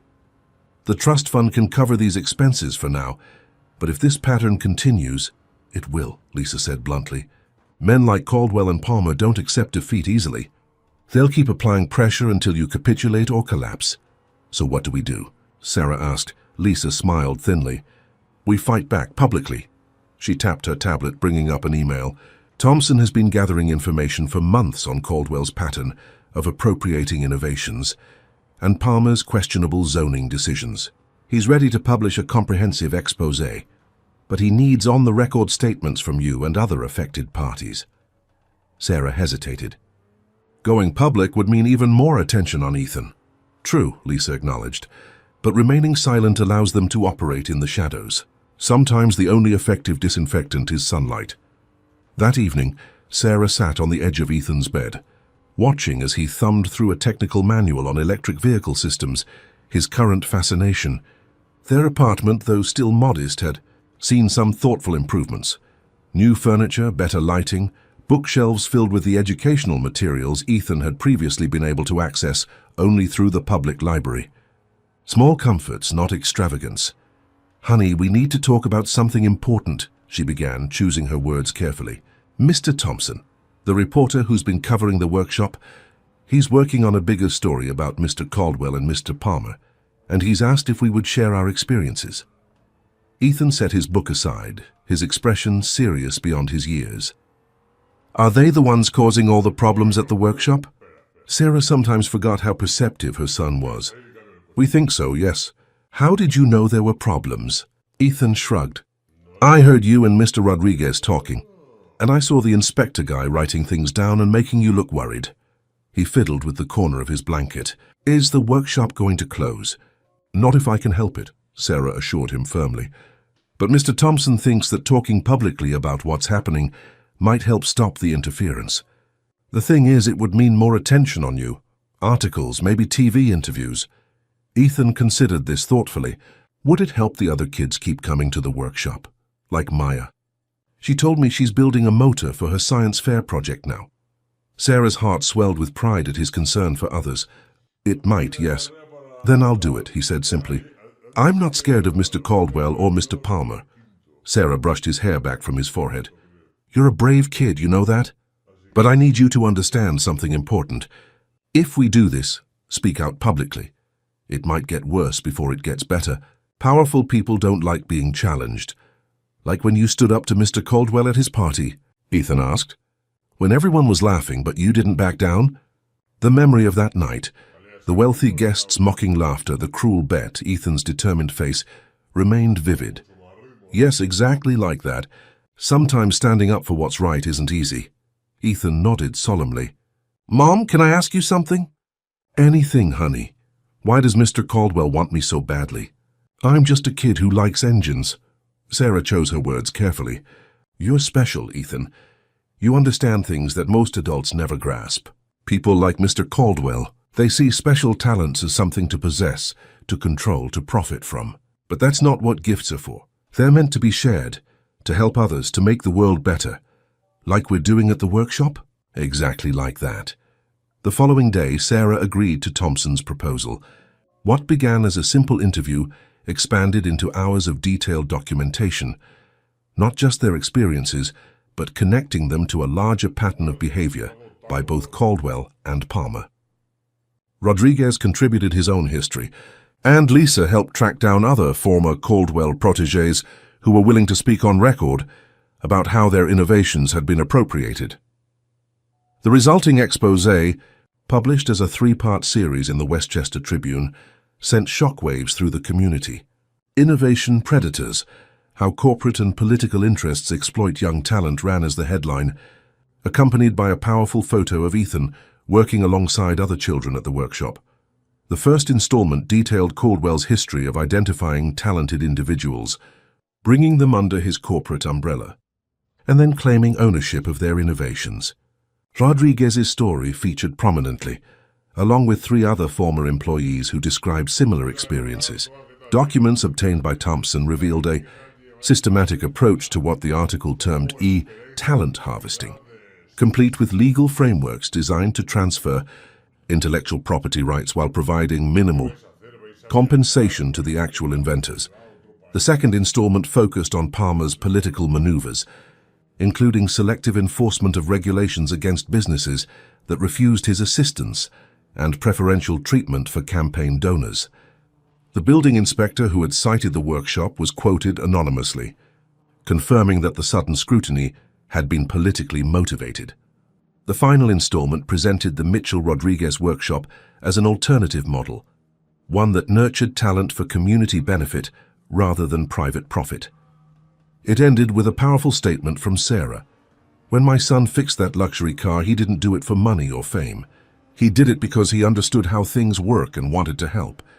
That's the spirit we're preserving at our workshop, helping children understand how things work so they can fix what's broken in machines and maybe someday in systems.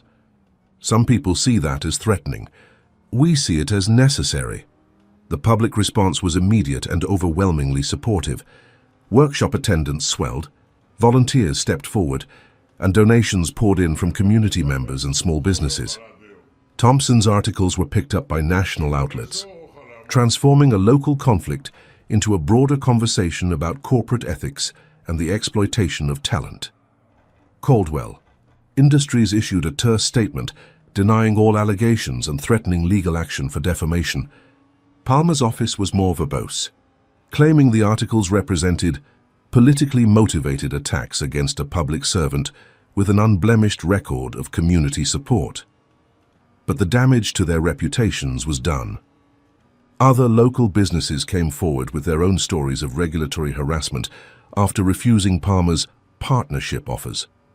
Former Caldwell employees began sharing experiences that corroborated the pattern described in the exposé.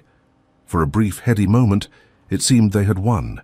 The workshop continued operations without further regulatory interference. Palmer became conspicuously absent from public events involving the initiative, and Caldwell's persistent offers ceased.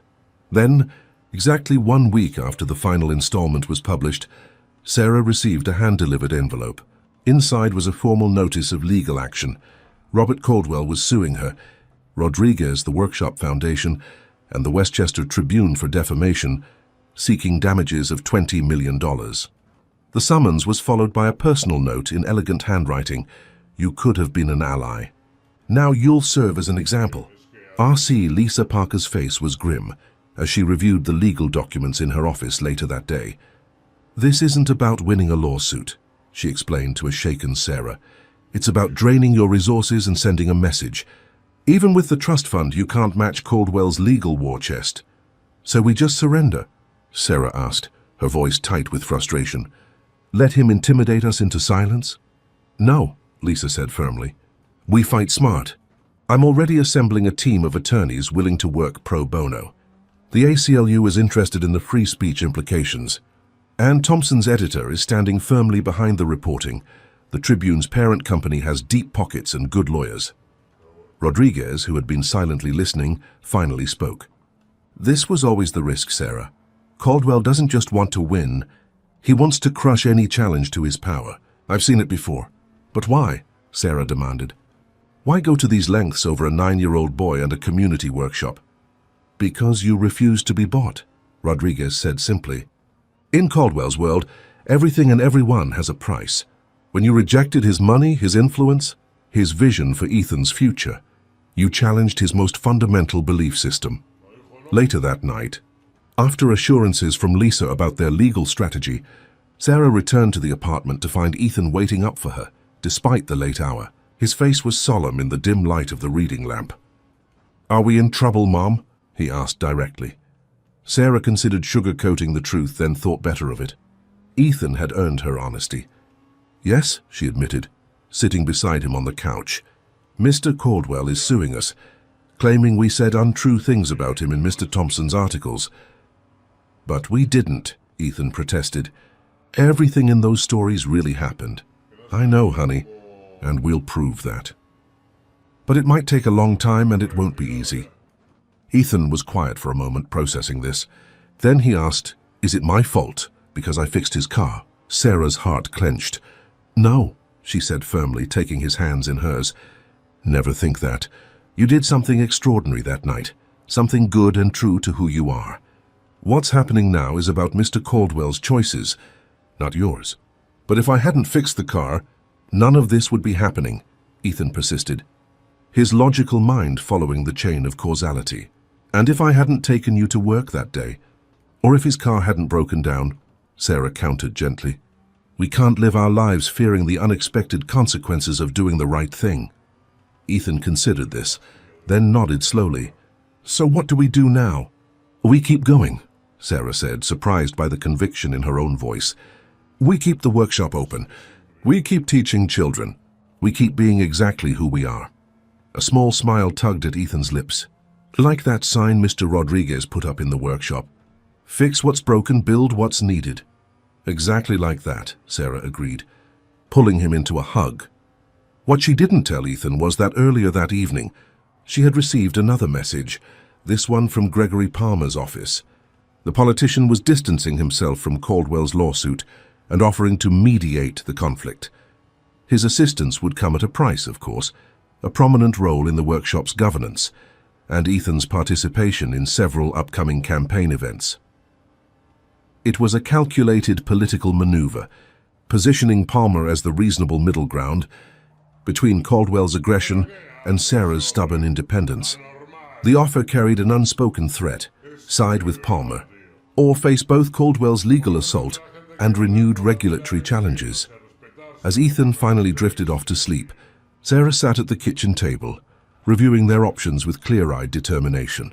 The path forward was treacherous, caught between corporate power and political ambition, but surrender would mean betraying everything they had built, not just for themselves, but for the children who now filled the workshop with their curiosity and dreams. Tomorrow, she would meet with Lisa, Rodriguez, and Thompson to formulate their response. For tonight, watching her son sleep peacefully despite the gathering storm, Sarah allowed herself a moment of quiet resolve. They had come too far to back down now. Whatever Caldwell and Palmer threw at them next, they would face it together, not just as mother and son, but as the center of a community that was now standing with them. What Sarah couldn't know was that across town, an unexpected conversation was taking place, one that would dramatically alter the landscape of their conflict and offer a new path forward when they needed it. Mosturber. Vou prosseguir com o 7º capítulo. Type or text markdown. The legal battle dominated.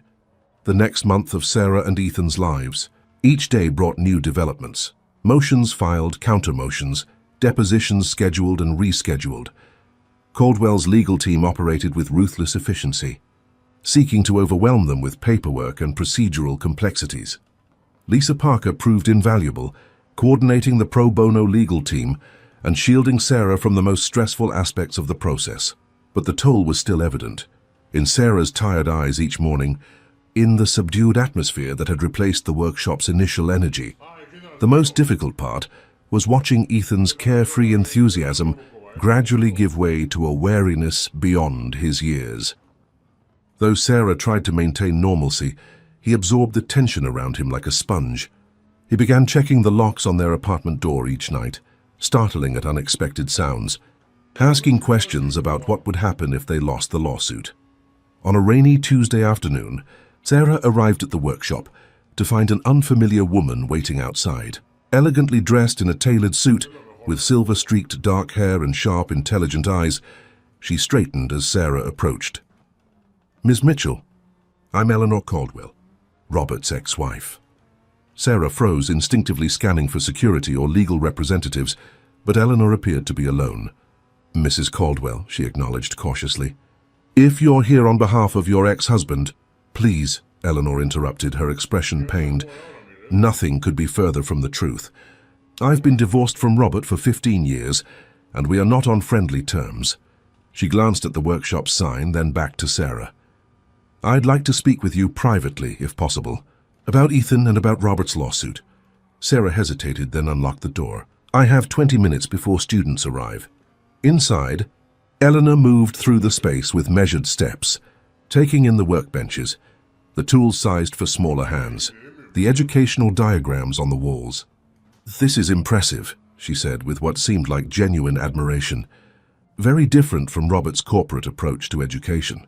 Why are you here, Mrs. Caldwell?" Sarah asked directly, remaining near the door.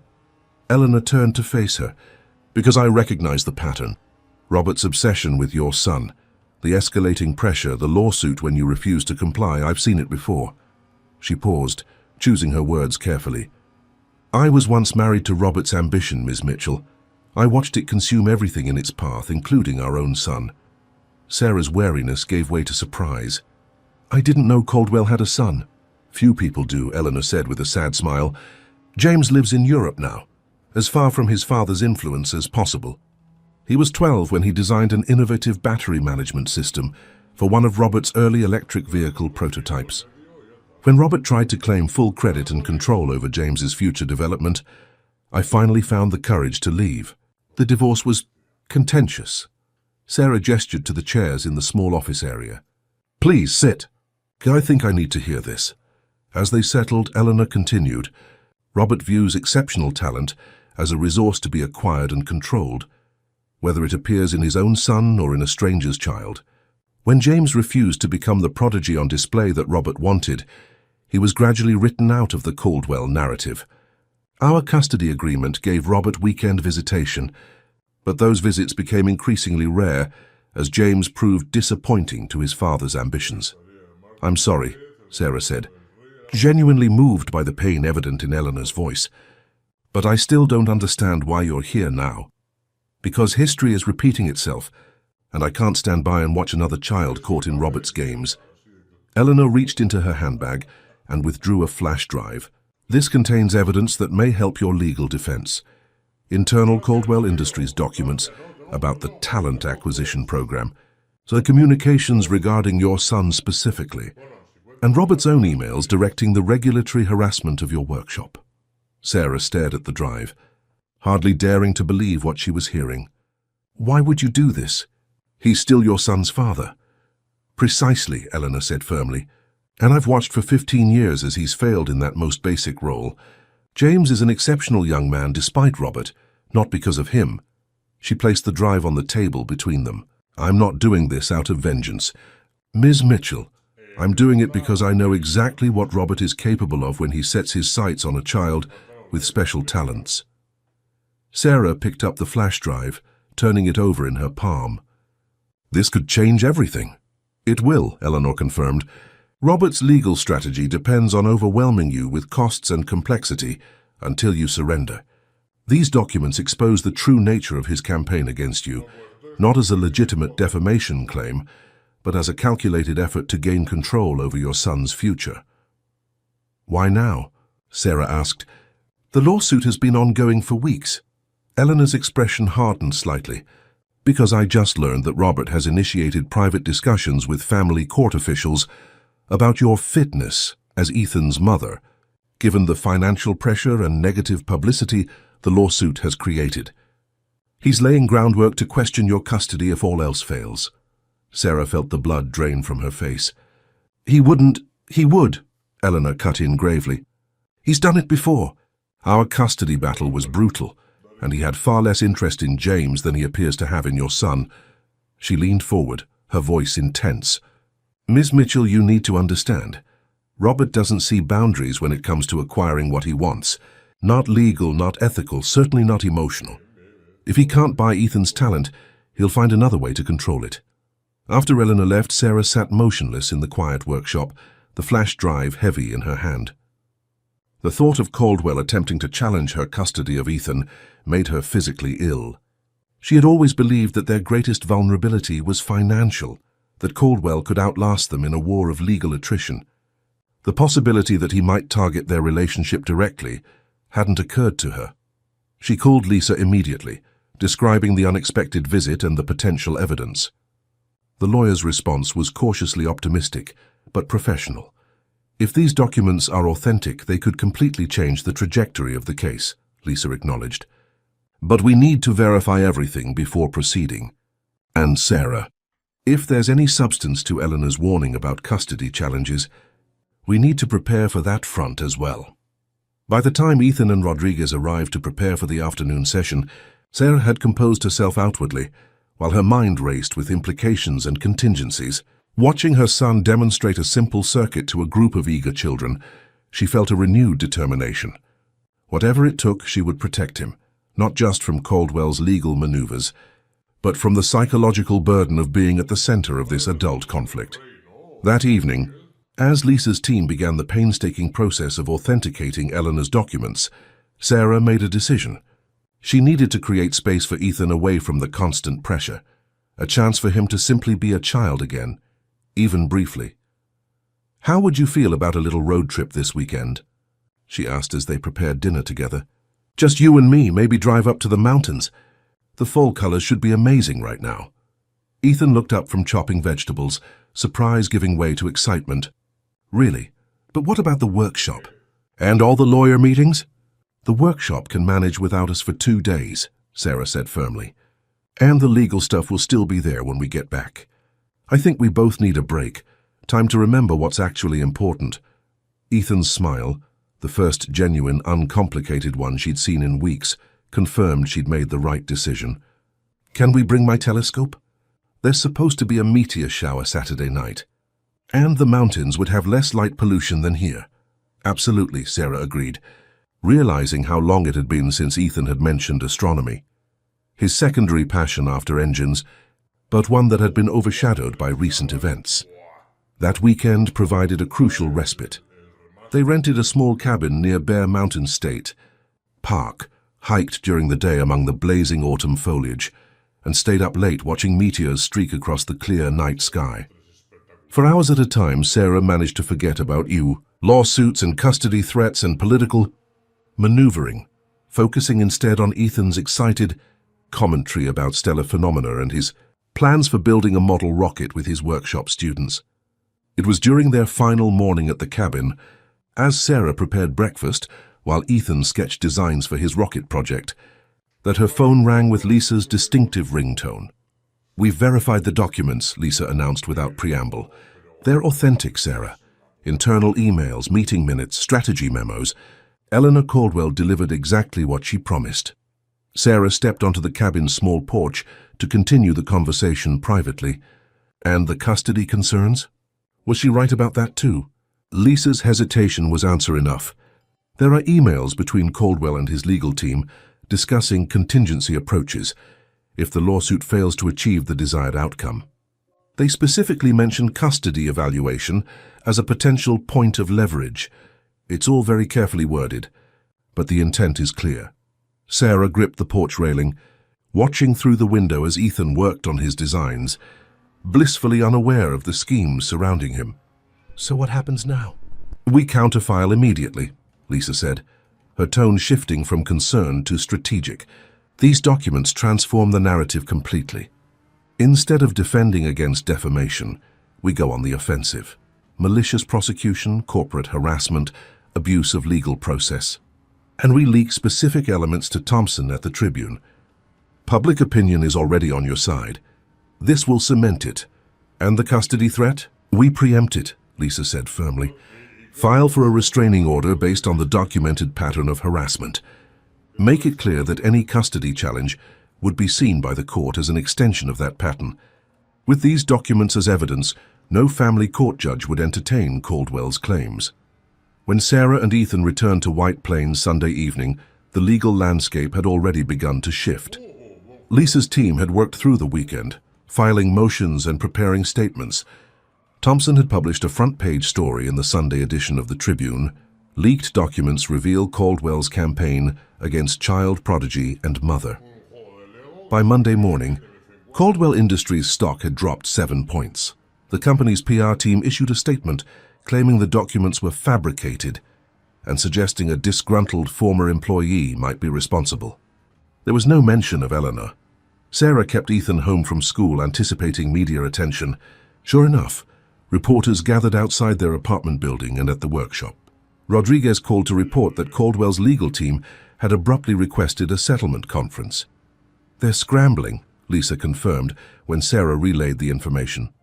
"The documents expose not just the campaign against you, but potentially illegal corporate practices affecting shareholders. Caldwell's board of directors is likely demanding damage control." The settlement offer, when it came, was surprisingly comprehensive.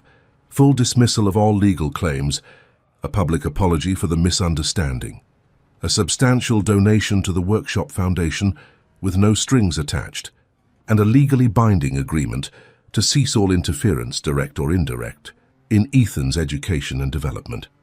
"They're desperate to make this go away quickly," Lisa observed as they reviewed the terms in her office, "before more documents can emerge or shareholders file their own suits." "Should we accept?" Sarah asked, still wary of anything coming from Caldwell. "From a legal standpoint, it's a complete victory," Lisa acknowledged. "But the decision isn't just legal, is it? It's about whether you believe Caldwell will honor these commitments once the immediate crisis passes." Sarah considered this carefully. "What about adding a provision? Regular auditing of their compliance by an independent entity, with significant financial penalties for any violations?" Lisa smiled approvingly. "Excellent. I'll have that drafted immediately. And perhaps a confidentiality exception, allowing you to speak publicly if violations occur, despite any non-disclosure agreements." As the lawyers finalized the settlement details, Sarah received an unexpected message from Eleanor Caldwell, requesting a meeting at a small cafe away from media attention. This time, Sarah brought Ethan with her. He deserved to meet the woman who had helped protect their future. Eleanor was already seated when they arrived, a cup of tea cooling before her. Her eyes widened slightly at the sight of Ethan, then softened with unmistakable emotion. "You must be the young mechanic I've heard so much about," she said warmly, extending her hand. "I'm Eleanor." Ethan shook her hand with surprising confidence. "Thank you for helping my mom. Was it scary to stand up to Mr. Caldwell?" Eleanor's smile was bittersweet. It was. But sometimes the scary thing is the right thing. As Ethan occupied himself with a notebook at the next table, giving the adults some privacy, Eleanor turned to Sarah. "I saw the settlement offer was announced. Congratulations." "We couldn't have done it without your help," Sarah acknowledged gratefully. "I don't know how to thank you." "Seeing your workshop continue is thanks enough," Eleanor said sincerely. "But there's something else you should know." She hesitated. "Robert knows it was me who provided the documents. There will be consequences, personal, financial, possibly legal." Sarah was alarmed. "Is there anything we can do to help?" "Our legal team," Eleanor shook her head. "I made my choice with open eyes, Miss Mitchell. I've spent 15 years regretting my silence during my marriage, watching Robert's patterns repeat with other young talents, other families. This was my opportunity to finally break that cycle." Sarah studied the older woman, seeing beyond the polished exterior to the strength beneath. "Will you be all right?" "I will," Eleanor said with quiet certainty. "Actually, I'm planning to leave the country for a while, join James in Europe. It's long overdue." She glanced at Ethan, who was deeply absorbed in his sketching. "He reminds me of James at that age. The same focus, the same natural curiosity. Would you like to meet him sometime?" Sarah offered. "James, I'm sure Ethan would love to know someone who understands what it's like to have unusual abilities." Eleanor's eyes brightened. "I would like that very much. James is doing remarkable work with sustainable energy systems in Denmark, perhaps when things settle down." She left the thought unfinished, but the possibility hung between them, a tentative bridge toward future connection. As they parted, Eleanor pressed a small box into Sarah's hand. "For Ethan, when the time is right." It belonged to James, his first toolkit. Robert gave it to him before ambition overshadowed fatherhood. Inside was a collection of precision tools, each perfectly sized for a child's hands, the name James engraved on the metal case. Her passing of the torch from one exceptional child to another, connected by circumstance and separated by the choices of the adults around them. That evening, as news of the settlement spread, and congratulatory messages poured in from workshop families and supporters, Sarah watched Ethan working at their kitchen table, modifying a small electric motor for his rocket project. His face was illuminated with concentration, his hands moving with natural precision among tools and components. The legal battle was ending, but Sarah knew their journey was just beginning. The workshop would continue, now with secure funding and protection from interference. Ethan would grow, his talents developing in an environment of support rather than exploitation, and somewhere across the ocean, another young man with similar gifts was building a future of his own making. Proof that independence was possible, That talent need not be surrendered to corporate control. What none of them yet realized was that Gregory Palmer remained a wild card in their story, his political ambitions temporarily overshadowed by Caldwell's dramatic legal collapse, but by no means abandoned. The aspiring mayor had been watching events unfold from a calculated distance, already formulating a new approach to inserting himself into the narrative of Ethan's success. The immediate crisis had passed, but the underlying tensions between public and private interests, between nurturing talent and controlling it, between powerful institutions and individual determination, continued to shape the landscape around them. The workshop had survived its first major challenge, but others would inevitably follow. For tonight, however, Sarah allowed herself to simply appreciate the moment. Her son engaged in creative work, their home secure, their future once again their own to shape. The victory, hard won through unexpected alliances and personal courage, had reaffirmed what she had known from the beginning, that Ethan's gift belonged to him alone, to develop in service of his own dreams rather than others' ambitions.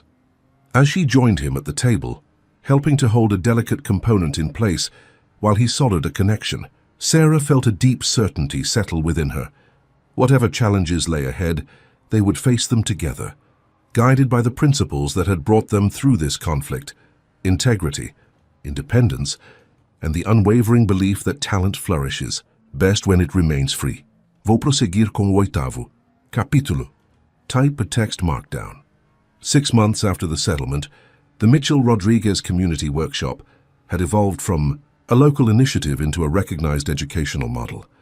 Visitors from across the country came to observe their approach to technical education, the peer teaching methods, the focus on practical problem solving, and most importantly, the philosophy that knowledge belonged to the community rather than to corporate interests. The workshop now occupied a renovated warehouse, having outgrown its original storefront. The expanded space allowed for specialized areas, basic mechanics for beginners, advanced projects for returning students, a dedicated section for sustainable energy experiments, and a small computer lab where children learned programming to control the machines they built. Sarah had completed her business management certificate and now directed operations full-time, coordinating a team of volunteer instructors and developing curriculum alongside Rodriguez. The trust fund from Caldwell's original payment remained largely untouched, a safety net rather than an operating budget, as the workshop now sustained itself through a combination of community donations, educational grants, and consulting fees from schools implementing their methods. Ethan, now 10, had blossomed in the aftermath of the conflict. With the legal pressure lifted, his natural exuberance returned, tempered by a new maturity born from witnessing adult power struggles firsthand. He divided his time between his own education, his role as a peer instructor, and increasingly sophisticated projects that combined his mechanical intuition with growing interests in renewable energy and aerospace engineering. The settlement had effectively removed Caldwell from their lives. True to the terms, his company maintained a strict distance, though Sarah occasionally noticed his name in business news, usually regarding declining stock values and shareholder unrest. Eleanor's documents had triggered investigations beyond their own case, exposing patterns that had repercussions throughout Caldwell Industries. But as one threat receded, another emerged more clearly. Gregory Palmer had launched his mayoral campaign in earnest, with a platform centered on innovation and opportunity for Westchester County. His campaign materials prominently featured images of children engaged in hands-on learning, not specifically the workshop, but clearly inspired by it. His rhetoric emphasized partnership between public and private sectors to nurture the next generation of innovators, language that set alarm bells ringing for Sarah. "He's co-opting our narrative," she observed to Lisa Parker during one of their regular strategy sessions, making it sound like he's been supportive all along, when in reality he tried to use regulatory pressure to force us into his campaign. Lisa nodded, reviewing Palmer's latest press release. "Classic political maneuvering. He can't claim direct credit for your success anymore, so he's positioning himself as representing the values you've demonstrated. It's frustrating but not unexpected. Should we respond publicly, set the record straight? I wouldn't. Lisa advised. Direct confrontation gives him an opportunity to engage, to make it seem like you're on equal footing in a debate. Better to simply continue your work, let your actions speak for themselves. The wisdom of this approach became apparent in early spring, when Palmer's campaign team reached out with what they described as a collaborative opportunity. The city was planning an innovation fair at the convention center, showcasing local technological and educational initiatives. The workshop was invited to participate prominently, with the unspoken implication that Palmer would be front and center at the event, positioning himself alongside their success. Sarah discussed the invitation with Rodriguez and their advisory board, which now included Eleanor Caldwell, participating remotely from Denmark. The consensus was strategic: accept the invitation but on their own terms. We'll participate, Sarah informed Palmer's campaign manager, but we'll be representing ourselves independently. No campaign materials at our exhibit, no political speeches while our students are presenting, and full editorial control over how the workshop is described in promotional materials. This careful navigation of Palmer's political overtures continued throughout the spring. As election season intensified, the workshop maintained its independence while participating in community events, refusing to be either overtly oppositional or politically affiliated. On a warm Saturday in May, Sarah was overseeing the workshop's weekly open house when she noticed an unfamiliar visitor observing Ethan's demonstration of a small wind turbine he had designed. The man was in his early 30s, with thoughtful eyes and a manner of quiet attention that reminded her of someone, though she couldn't immediately place who. "Impressive work," he commented to Ethan in lightly accented English. "I've modified the blade pitch to optimize for lower wind speeds, haven't you?" Ethan brightened at the technical observation. "Yes, most commercial designs are optimized for higher velocities, but around here we rarely get those conditions. I'm trying to make it efficient for real-world use." The man nodded appreciatively. "Smart approach. Have you considered a hybrid system? Perhaps solar panels to complement during still days?" "Actually, yes." Ethan pointed to his notebook, where additional sketches showed integrated photovoltaic elements. "That's phase 2 of the project." Sarah approached, extending her hand. "I'm Sarah Mitchell, Ethan's mom and the workshop director. Are you visiting from one of the school districts?" The man smiled, shaking her hand. "James Caldwell. I'm visiting from Copenhagen, actually." Sarah froze momentarily, the name registering. "You're Eleanor's son." His smile widened, revealing a resemblance to his mother in the eyes. "She told me I should stop by while I'm in the States. Said there was a remarkable young engineer I should meet." He glanced at Ethan, who was listening with interest. She wasn't exaggerating. "Your mother has been an incredible supporter," Sarah said warmly, the initial shock giving way to genuine pleasure. "She participates in our advisory meetings remotely, but it's wonderful to meet you in person." "Mom mentioned you might be here," Ethan said, studying James with undisguised curiosity. "She said you work with sustainable energy systems in Denmark." James nodded. "That's right. My company develops integrated renewable solutions for urban environments. Very similar to what you're working on with this turbine, actually, just on a larger scale." The connection between James and Ethan was immediate and profound. Two minds similarly wired, separated by age, but united by a natural understanding of mechanical systems and a drive to improve them. As Sarah observed their interaction, she noticed something else. James carried himself with a quiet confidence that seemed hard-won, comfortable in his technical expertise, but without the need to dominate or impress. "Would you like a tour of the whole facility?" Sarah offered. As they moved through the workshop, James shared aspects of his own journey, his early fascination with mechanics, the pressure from his father that had nearly extinguished that passion, his eventual escape to Europe, where he could rebuild his relationship with technology on his own terms. "It took years to unlearn the association between technical achievement and my father's approval," he explained as they watched a group of children assembling solar-powered cars. "To rediscover the pure joy of problem-solving without the weight of expectations." Sarah nodded, understanding completely. "That's exactly what we're trying to preserve for Ethan and the other children here. The intrinsic satisfaction of making things work, separate from external validation or commercial value."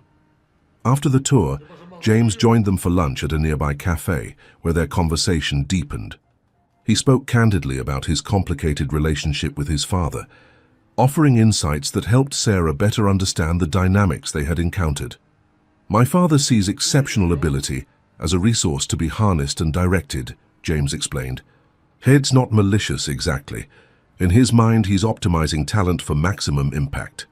The problem is that his definition of impact is narrowly focused on corporate metrics and personal legacy."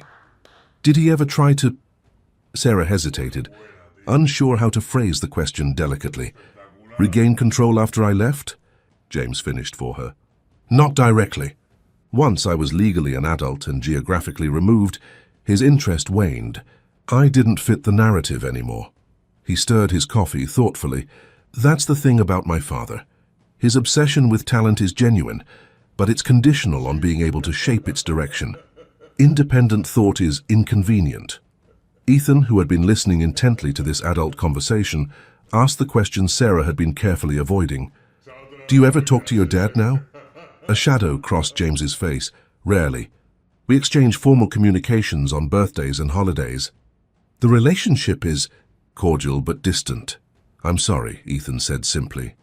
James smiled, a genuine warmth replacing the momentary sadness. "Don't be. I have a good life, meaningful work, and a much healthier relationship with my mother now that she's moved to Denmark." He looked directly at Ethan. "The most important thing I've learned is that your gift belongs to you, not to your parents, not to corporations, not to politicians. You get to decide how to use it." As their lunch concluded, James extended an unexpected invitation. "I'm giving a presentation at Columbia University tomorrow about renewable energy integration in urban planning. It's aimed at graduate students, but I think Ethan might find it interesting. Would you both like to attend?" The presentation proved transformative for Ethan. Seeing James, someone who shared his intuitive understanding of mechanical systems, speaking confidently to a room full of advanced students and faculty, presenting innovative solutions to real-world problems, provided a powerful vision of a possible future. On the train ride home, Ethan was uncharacteristically quiet, processing what he had witnessed. Finally, he turned to Sarah with determination in his eyes. "Mom, I know what I want to do when I grow up." Sarah smiled. "Build sustainable energy systems like James?" "Kind of," Ethan said thoughtfully. "But not just building them, teaching other kids how they work. Like we do at the workshop, but bigger." He gestured expansively. "I want to help make sure everyone understands how to fix things, how to make clean energy, how to build stuff that helps people. Not just rich people or companies, but everyone." Sarah felt a swell of pride so intense it brought tears to her eyes. In that moment, she saw that the true victory of their struggle wasn't just maintaining Ethan's independence from Caldwell's influence. It was nurturing a vision that transcended individual talent to embrace community responsibility. James remained in New York for a week, spending several afternoons at the workshop and developing a mentor relationship with Ethan that continued via video calls after he returned to Denmark. His presence catalyzed new directions for the workshop's curriculum, particularly in renewable energy education. As summer approached, the workshop prepared for its most ambitious program yet, a 2-week intensive camp where students would build a complete solar-powered system for a local community garden, providing electricity for irrigation, lighting, and a small greenhouse. The project had drawn attention from educational organizations nationwide, with educators coming to observe their methodology. Palmer's mayoral campaign, meanwhile, had entered its final phase before the primary election. His team made one last attempt to associate with the workshop's success, requesting that Ethan appear at a campaign event focused on youth innovation. Sarah's polite but firm refusal triggered a final revealing exchange. "Ms. Mitchell," Palmer's campaign manager said during a tense phone call, "the councilman has been extremely patient with your independence. He could have been a powerful ally during your legal troubles with Caldwell. Moving forward, having the mayor's office as a supporter rather than an obstacle would seem advantageous for your workshop's future." The implied threat was clear, but Sarah was no longer intimidated. "Please convey to Mr. Palmer that the workshop remains non-partisan and educational in nature. We wish him well in his campaign, but we will not be participating in political events regardless of the candidate. The following day, a building inspector appeared at the workshop, the first such visit since the settlement with Caldwell. His examination was meticulous, his manner professional but unyielding.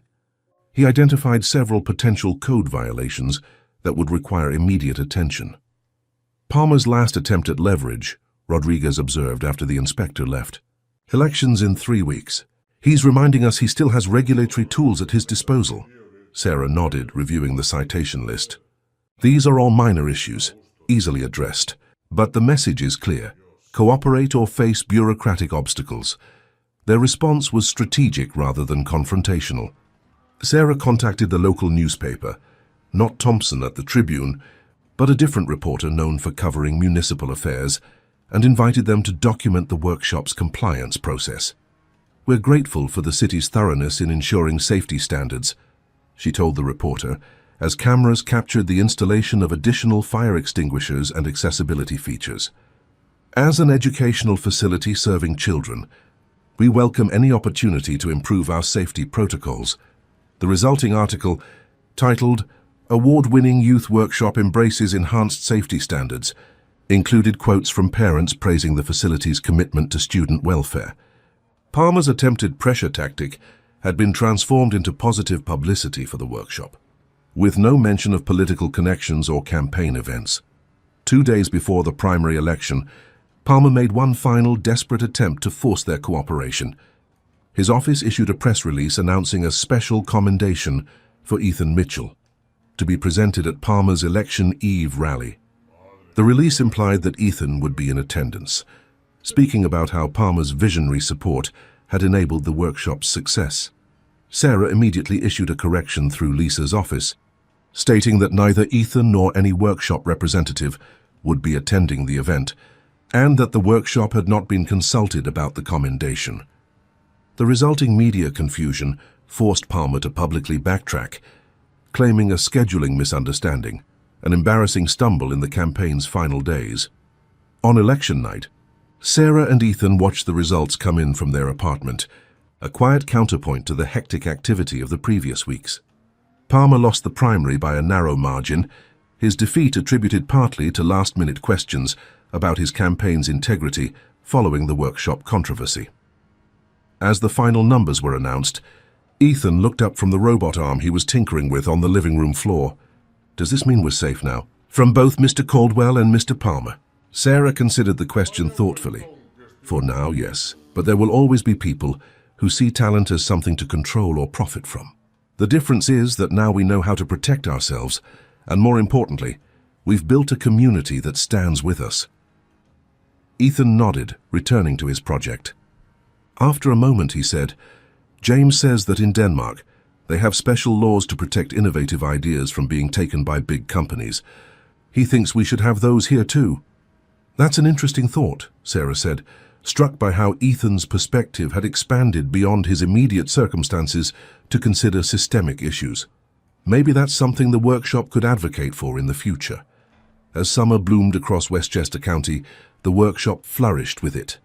The solar project for the community garden became a neighborhood celebration, with families gathering to watch as children connected the final components and illuminated the space for the first time. Local businesses, impressed by the practical results, began approaching the workshop about similar projects for other community spaces. The settlement money from Caldwell, largely untouched during their legal battle, now served a new purpose, funding scholarships for particularly dedicated students to pursue advanced technical education. The first recipient was Maya, the girl who had shown such intense concentration during that first workshop session. Now 12, she had developed a sophisticated method for capturing and filtering rainwater in urban environments, a project that had won regional science fair recognition. One evening, as Sarah and Ethan walked home from the workshop, they passed a construction site where Caldwell Industries had once planned to build a new research facility. The project had been cancelled following the company's financial troubles, the land now being repurposed for a community college extension campus. Mom, Ethan said, pausing to study the site, do you think Mr. Caldwell ever thinks about us? About what happened? Sarah considered the question carefully.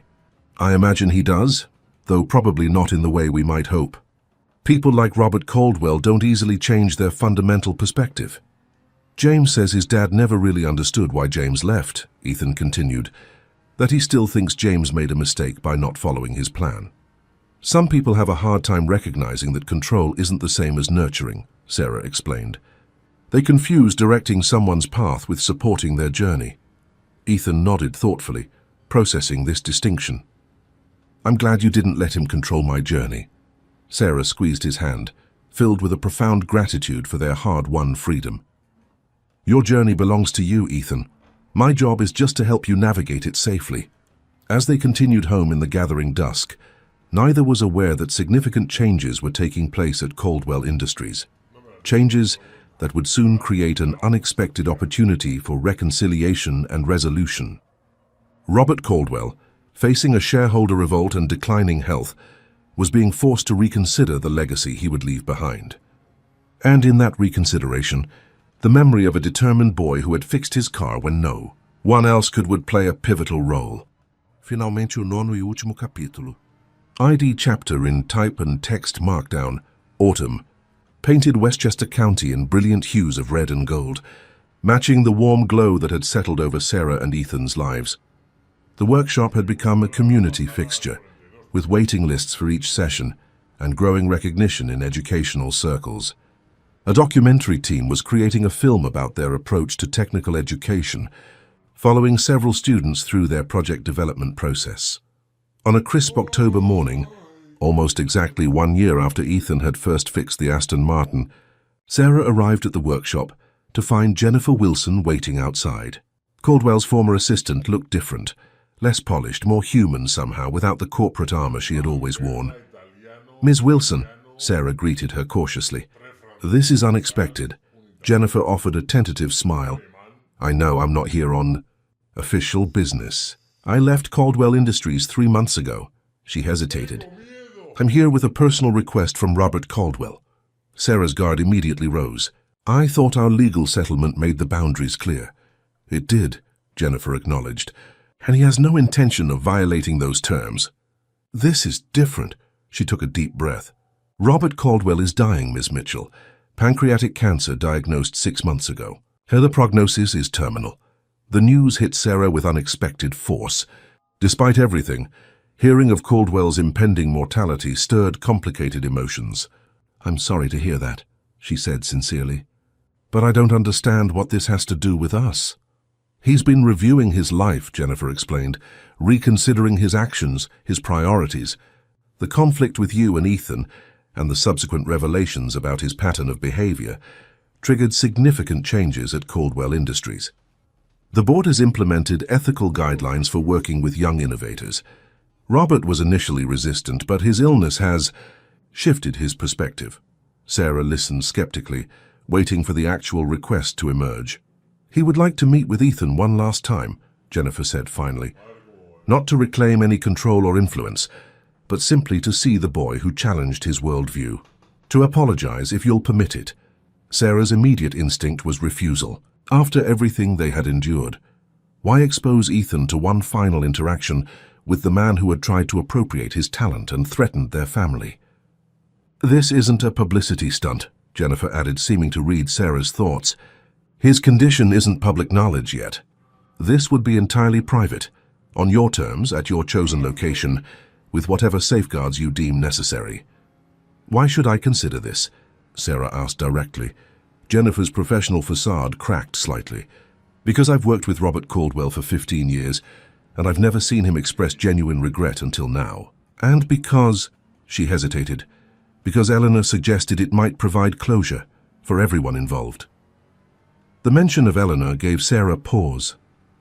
If Robert's ex-wife, the person who had most reason to distrust him, thought this meeting had value, perhaps it deserved consideration.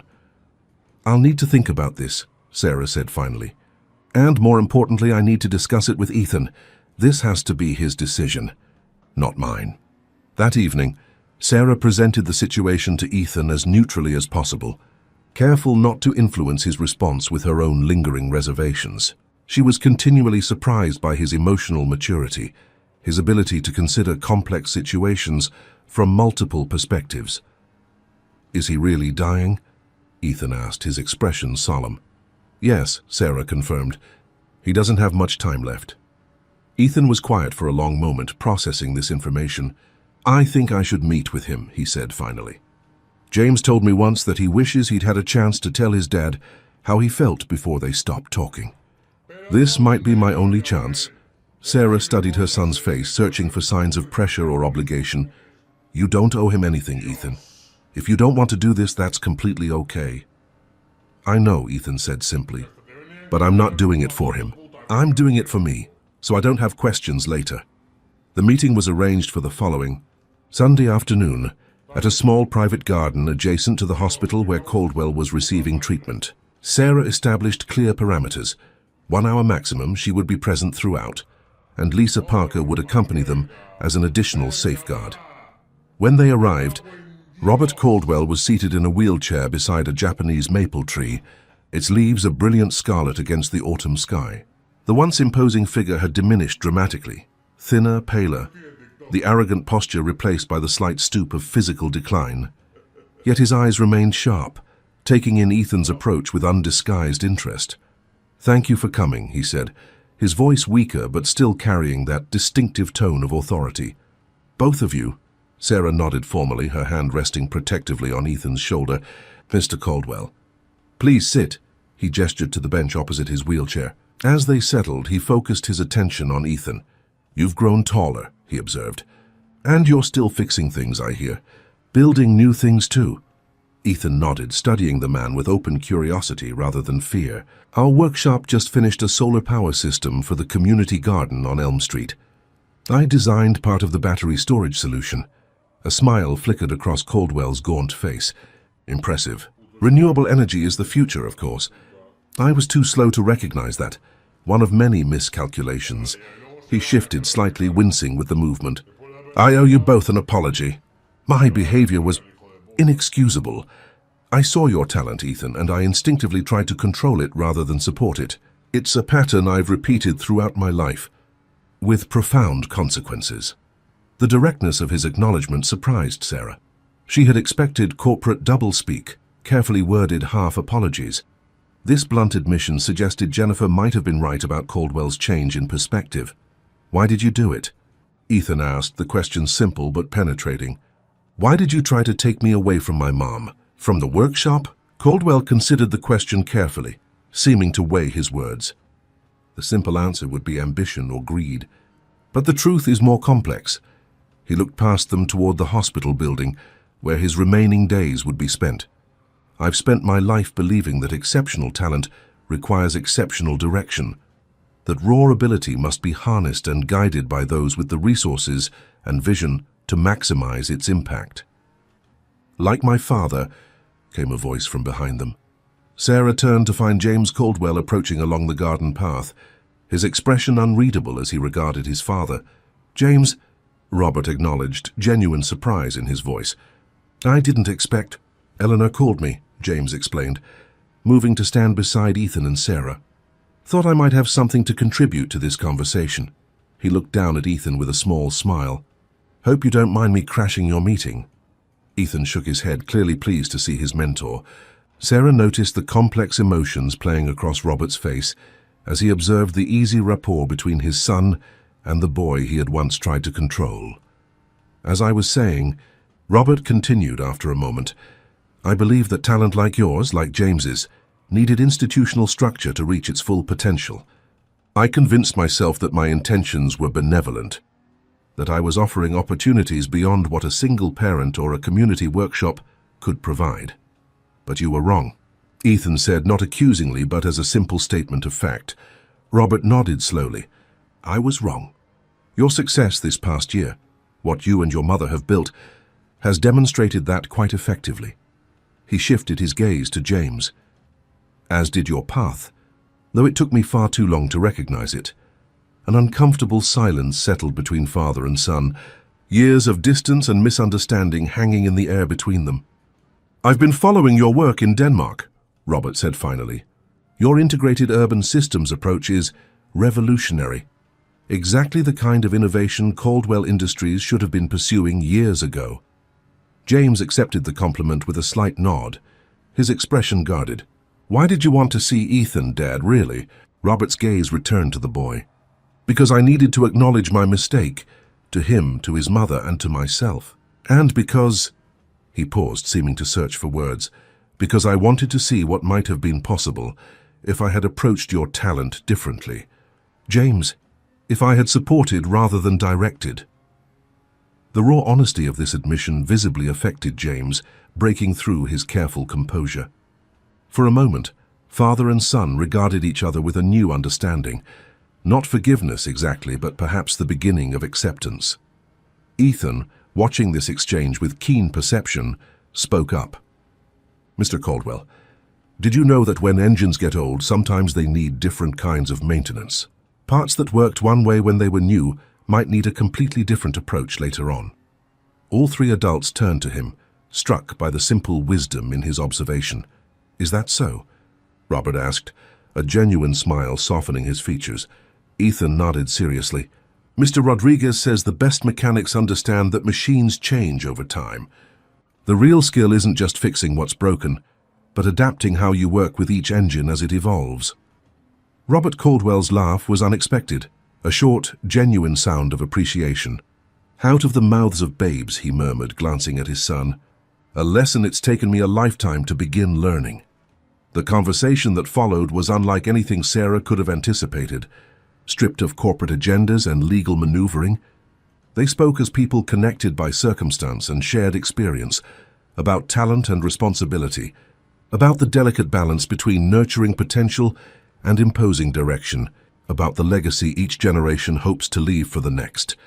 James shared insights from his work in Denmark, where collaborative innovation was valued over individual ownership. Ethan described his vision for expanding the workshop model nationally, creating spaces where children could develop technical skills in service to their communities. Sarah explained how their approach emphasized process over results, focusing on the joy of discovery rather than measurable outputs. Throughout, Robert Caldwell listened with an attentiveness that seemed new to him, absorbing rather than evaluating, appreciating rather than calculating. Whether this represented genuine transformation or simply the perspective shift that often accompanies mortal illness, Sarah couldn't say. But the impact on Ethan was undeniable.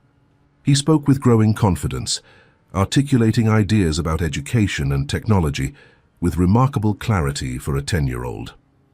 As the hour drew to a close, Robert addressed Sarah directly. "I've made arrangements to establish an endowment for educational initiatives that follow your workshop model," he said. "Independently administered, with no Caldwell Industries involvement beyond the initial funding. The legal documents will be delivered to Ms. Parker's office tomorrow." Sarah's surprise must have shown on her face as Robert continued. "It's not an attempt to claim credit or control. Consider it restitution, and perhaps a small contribution to a more ethical approach to nurturing young talent." Before Sarah could respond, Ethan asked a question that cut to the heart of the matter. "Are you doing this because you're sorry or because you're dying?" The bluntness of the query might have seemed inappropriate from another child, but from Ethan, with his mechanical mind that sought to understand the underlying functions of things, it was perfectly in character. James suppressed a smile while Sarah held her breath, uncertain how Robert would react to such directness. To her surprise, Robert considered the question with genuine thoughtfulness. "Both, I suppose," he admitted finally. "Mortality has a way of clarifying priorities, but the recognition of my errors began before the diagnosis, with your mother's refusal to surrender your independence, with the public exposure of my methods, with the demonstration that there are better ways to nurture exceptional gifts." He looked at his son, ways I failed to discover in time for our relationship. As they prepared to leave, Robert asked for a moment alone with James, a request that his son hesitantly granted. Sarah and Ethan moved to a nearby bench, giving father and son the privacy for what might be their final substantial conversation. "Do you think they'll fix things between them?" Ethan asked, watching the two Caldwells from a distance. Sarah chose her words carefully. "Some breaks are harder to repair than others, but I think having this chance to speak honestly means a lot to both of them," regardless of what comes next. Later that evening, James joined them for dinner at their apartment, bringing Danish pastries and a quiet thoughtfulness after his conversation with his father. As Ethan excitedly showed him recent workshop projects, Sarah prepared coffee in the kitchen, giving them space to continue the mentor relationship that had become so important to her son. "Thank you," James said when he joined her in the kitchen, his voice low enough not to carry to where Ethan was setting up a demonstration of his latest robot. "For giving my father that opportunity today. It was healing in ways I hadn't expected." Sarah handed him a mug. Ethan made the decision. "He has good instincts about these things." "He's extraordinary," James agreed, "but so is his mother." He studied her over the rim of his coffee cup. "You know, my father offered me a position back at Caldwell Industries today. Said the company needs new direction, a different vision for the future." Sarah's eyebrows rose in surprise. "Are you considering it?" James's expression was contemplative rather than dismissive. "I told him I would think about it, not for his sake, but because there might be an opportunity to transform the company's approach to innovation, to implement some of the collaborative models we've developed in Denmark." "That would be quite a change," Sarah observed. "Structural change," James agreed. "The kind that outlasts any individual, even Robert Caldwell." He set his cup down. "I also told him I would only consider it if the company established formal ethical guidelines for working with young inventors, with legal protections for their intellectual property and development rights." Sarah smiled, recognizing the strategic thinking behind this condition. "And his response?" "He's already instructed the legal team to draft the framework," James said with quiet satisfaction. "Whether I ultimately accept the position or not, those protections will be implemented. It's part of the legacy he now wants to leave." As Robert Caldwell's health declined over the following weeks, James divided his time between Denmark and New York, overseeing both his own company and the transformation beginning at Caldwell Industries. Ethan continued to flourish at the workshop, his technical abilities expanding in tandem with his growing interest in educational approaches for other children with specialized talents.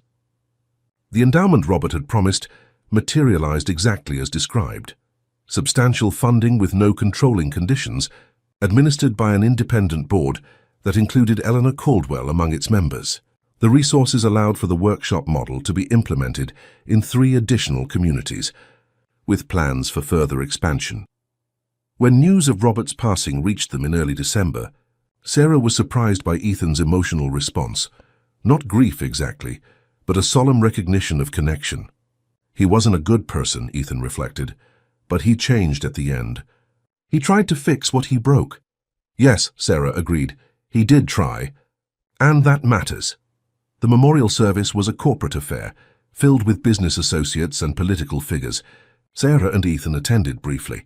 Standing at the back of the crowded room, James acknowledged their presence with a grateful nod as he delivered a measured eulogy that balanced honesty about his father's flaws with recognition of his belated efforts at redemption.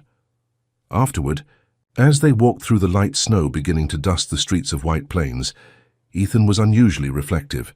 "Mom, remember when you told me that fixing Mr. Caldwell's car was the start of our journey? I've been thinking about where the journey goes next." Sarah looked down at her son, still a child in years but with an old soul's understanding of life's complexities. "What are you thinking?" "I want to help build the new workshops in other cities," Ethan said decisively. "Not just sending plans or talking on video calls. I want to go there, help them set up, teach the first classes." He looked up at her, suddenly concerned. "Would that be okay? If we traveled sometimes to help other communities start their own programs?" Sarah felt her heart expand with pride and a bittersweet recognition of his growing independence. "I think that would be wonderful, Ethan. Your experience would be invaluable to them." His face brightened. "James says we could collaborate with his company's educational division in Denmark too. Maybe even visit next summer to see how they teach technical skills there." The path stretching before them was far different from anything Sarah could have imagined that fateful night at Caldwell's charity gala. What had begun as a moment of public humiliation, transformed by Ethan's unexpected talent, had evolved into a mission that now extended beyond their community, a vision for education that honored children's gifts without exploiting them. As they reached the workshop, now closed for the day, but glowing with potential in the gathering dusk. Sarah reflected on the strange, complex journey that had brought them here. Robert Caldwell's challenge had been intended as a cruel amusement for his wealthy guests. Instead, it had catalyzed a movement that would outlast him, guided by the very independence he had initially sought to control. Inside, they found Rodriguez preparing materials for the next day's classes, his dedication unwavering throughout their journey. On a workbench nearby sat Ethan's latest project, a teaching model that demonstrated how various renewable energy sources could work together in an integrated system. James had been advising on the design remotely, sharing insights from his professional work while respecting Ethan's own creative approach. "Mr. Rodriguez," Ethan announced as they hung up their coats, "I've decided I want to help start the new workshops in other cities. Mom says it's okay if we travel sometimes." Rodriguez smiled, his weathered face crinkling with pride. "Spreading the knowledge, huh? That's what it's all about, kid. Fixing what's broken, building what's needed, teaching others to do the same." As winter settled over Westchester County, the workshop continued its quiet revolution, creating a space where children could discover their capabilities without the weight of adult ambitions, where knowledge was shared rather than hoarded, where community benefit took precedence over individual profit. The model was spreading, gaining recognition in educational circles and inspiring similar initiatives across the country. The journey that had begun with a wealthy man's challenge and a boy's determination had transformed not just Sarah and Ethan's lives, but touched hundreds of others. The children who discovered new confidence in their abilities, the parents who watched their children flourish, the communities that benefited from young people empowered to solve local problems. One evening, as snow fell gently outside the workshop windows, Sarah watched Ethan guiding a group of children through the final assembly of their renewable energy demonstration. His patience, his clarity, his genuine joy in sharing knowledge rather than displaying it, these were the qualities that defined his true gift, beyond any mechanical aptitude. Maya, now one of the workshop's advanced students, approached with a tablet displaying a news article. "Ms. Mitchell, have you seen this? They're featuring our workshop model in the National Education Conference next month." Sarah scanned the article, noting that the workshop was being presented as an example of community-centered technical education that prioritizes collaborative innovation over competitive achievement. The journey had come full circle. What had begun as one child's talent was now reshaping educational approaches for thousands. As the last students departed with their parents, Ethan joined Sarah by the windows, watching the snow transform the familiar landscape into something new and beautiful. "Mum," he said thoughtfully, "do you remember what you told me after Mr. Caldwell's party, when I asked if fixing his car was wrong because it led to all that trouble?" Sarah nodded, recalling the conversation clearly. "I said we can't live our lives fearing the unexpected consequences of doing the right thing." "I've been thinking about that," Ethan continued. "Maybe the unexpected consequences are the most important part. If I'd just fixed the car and nothing else happened, it would have been cool but not transformative. All the hard stuff that came after, that's what created the workshop and all the other workshops now. That's what's helping hundreds of kids discover what they can do." Sarah put her arm around his shoulders, struck by the wisdom in his observation. "You're right. It's not just about the initial action, but how we respond to what follows, the choices we make when challenges arise." Outside, the snow continued to fall, covering the old year's landscape with the promise of new beginnings. Within the workshop, surrounded by the tools and projects that represented their journey, mother and son stood together, their bond strengthened by the challenges they had faced, their vision expanded by the possibilities they had discovered.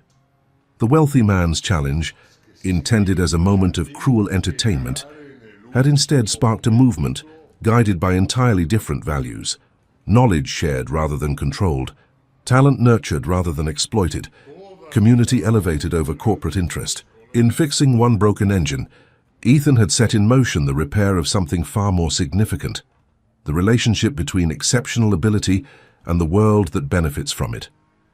As they prepared to close the workshop for the evening, Ethan paused by his workbench, making one final adjustment to his renewable energy model. The small windmill began to turn, powering tiny lights that illuminated a miniature community, a perfect metaphor for the journey they had traveled and the path that stretched before them. "Ready to go home?" Sarah asked. Ethan nodded, taking one last look at his creation. "Ready? But let's come in early tomorrow. I have tentar novamente e continuar a editar plotted story completion and final narrative elements." Parece que o capítulo 9 foi cortado antes de terminar completamente. Preciso completar este capítulo e então adicionar a chamada à ação conforme solicitado nas instruções. Vou continuar de onde parou. Ethan estava olhando para sua criação e disse que queria chegar cedo amanhã. Preciso finalizar a narrativa, adicionar fim da história. Criar uma chamada à ação criativa que se integre organicamente à narrativa. Vou completar este último capítulo e adicionar esses elementos conforme solicitado. Vou completar o capítulo 9 e finalizar a história. ED Chapter 9 Continuation. Type your text markdown. Ethan nodded, taking one last look at his creation. "Ready, but let's come in early tomorrow. I have some ideas for improving the storage capacity on the model." And Maya asked for help with her water filtration project. Sarah smiled at his endless enthusiasm. "Of course." The journey continues, right?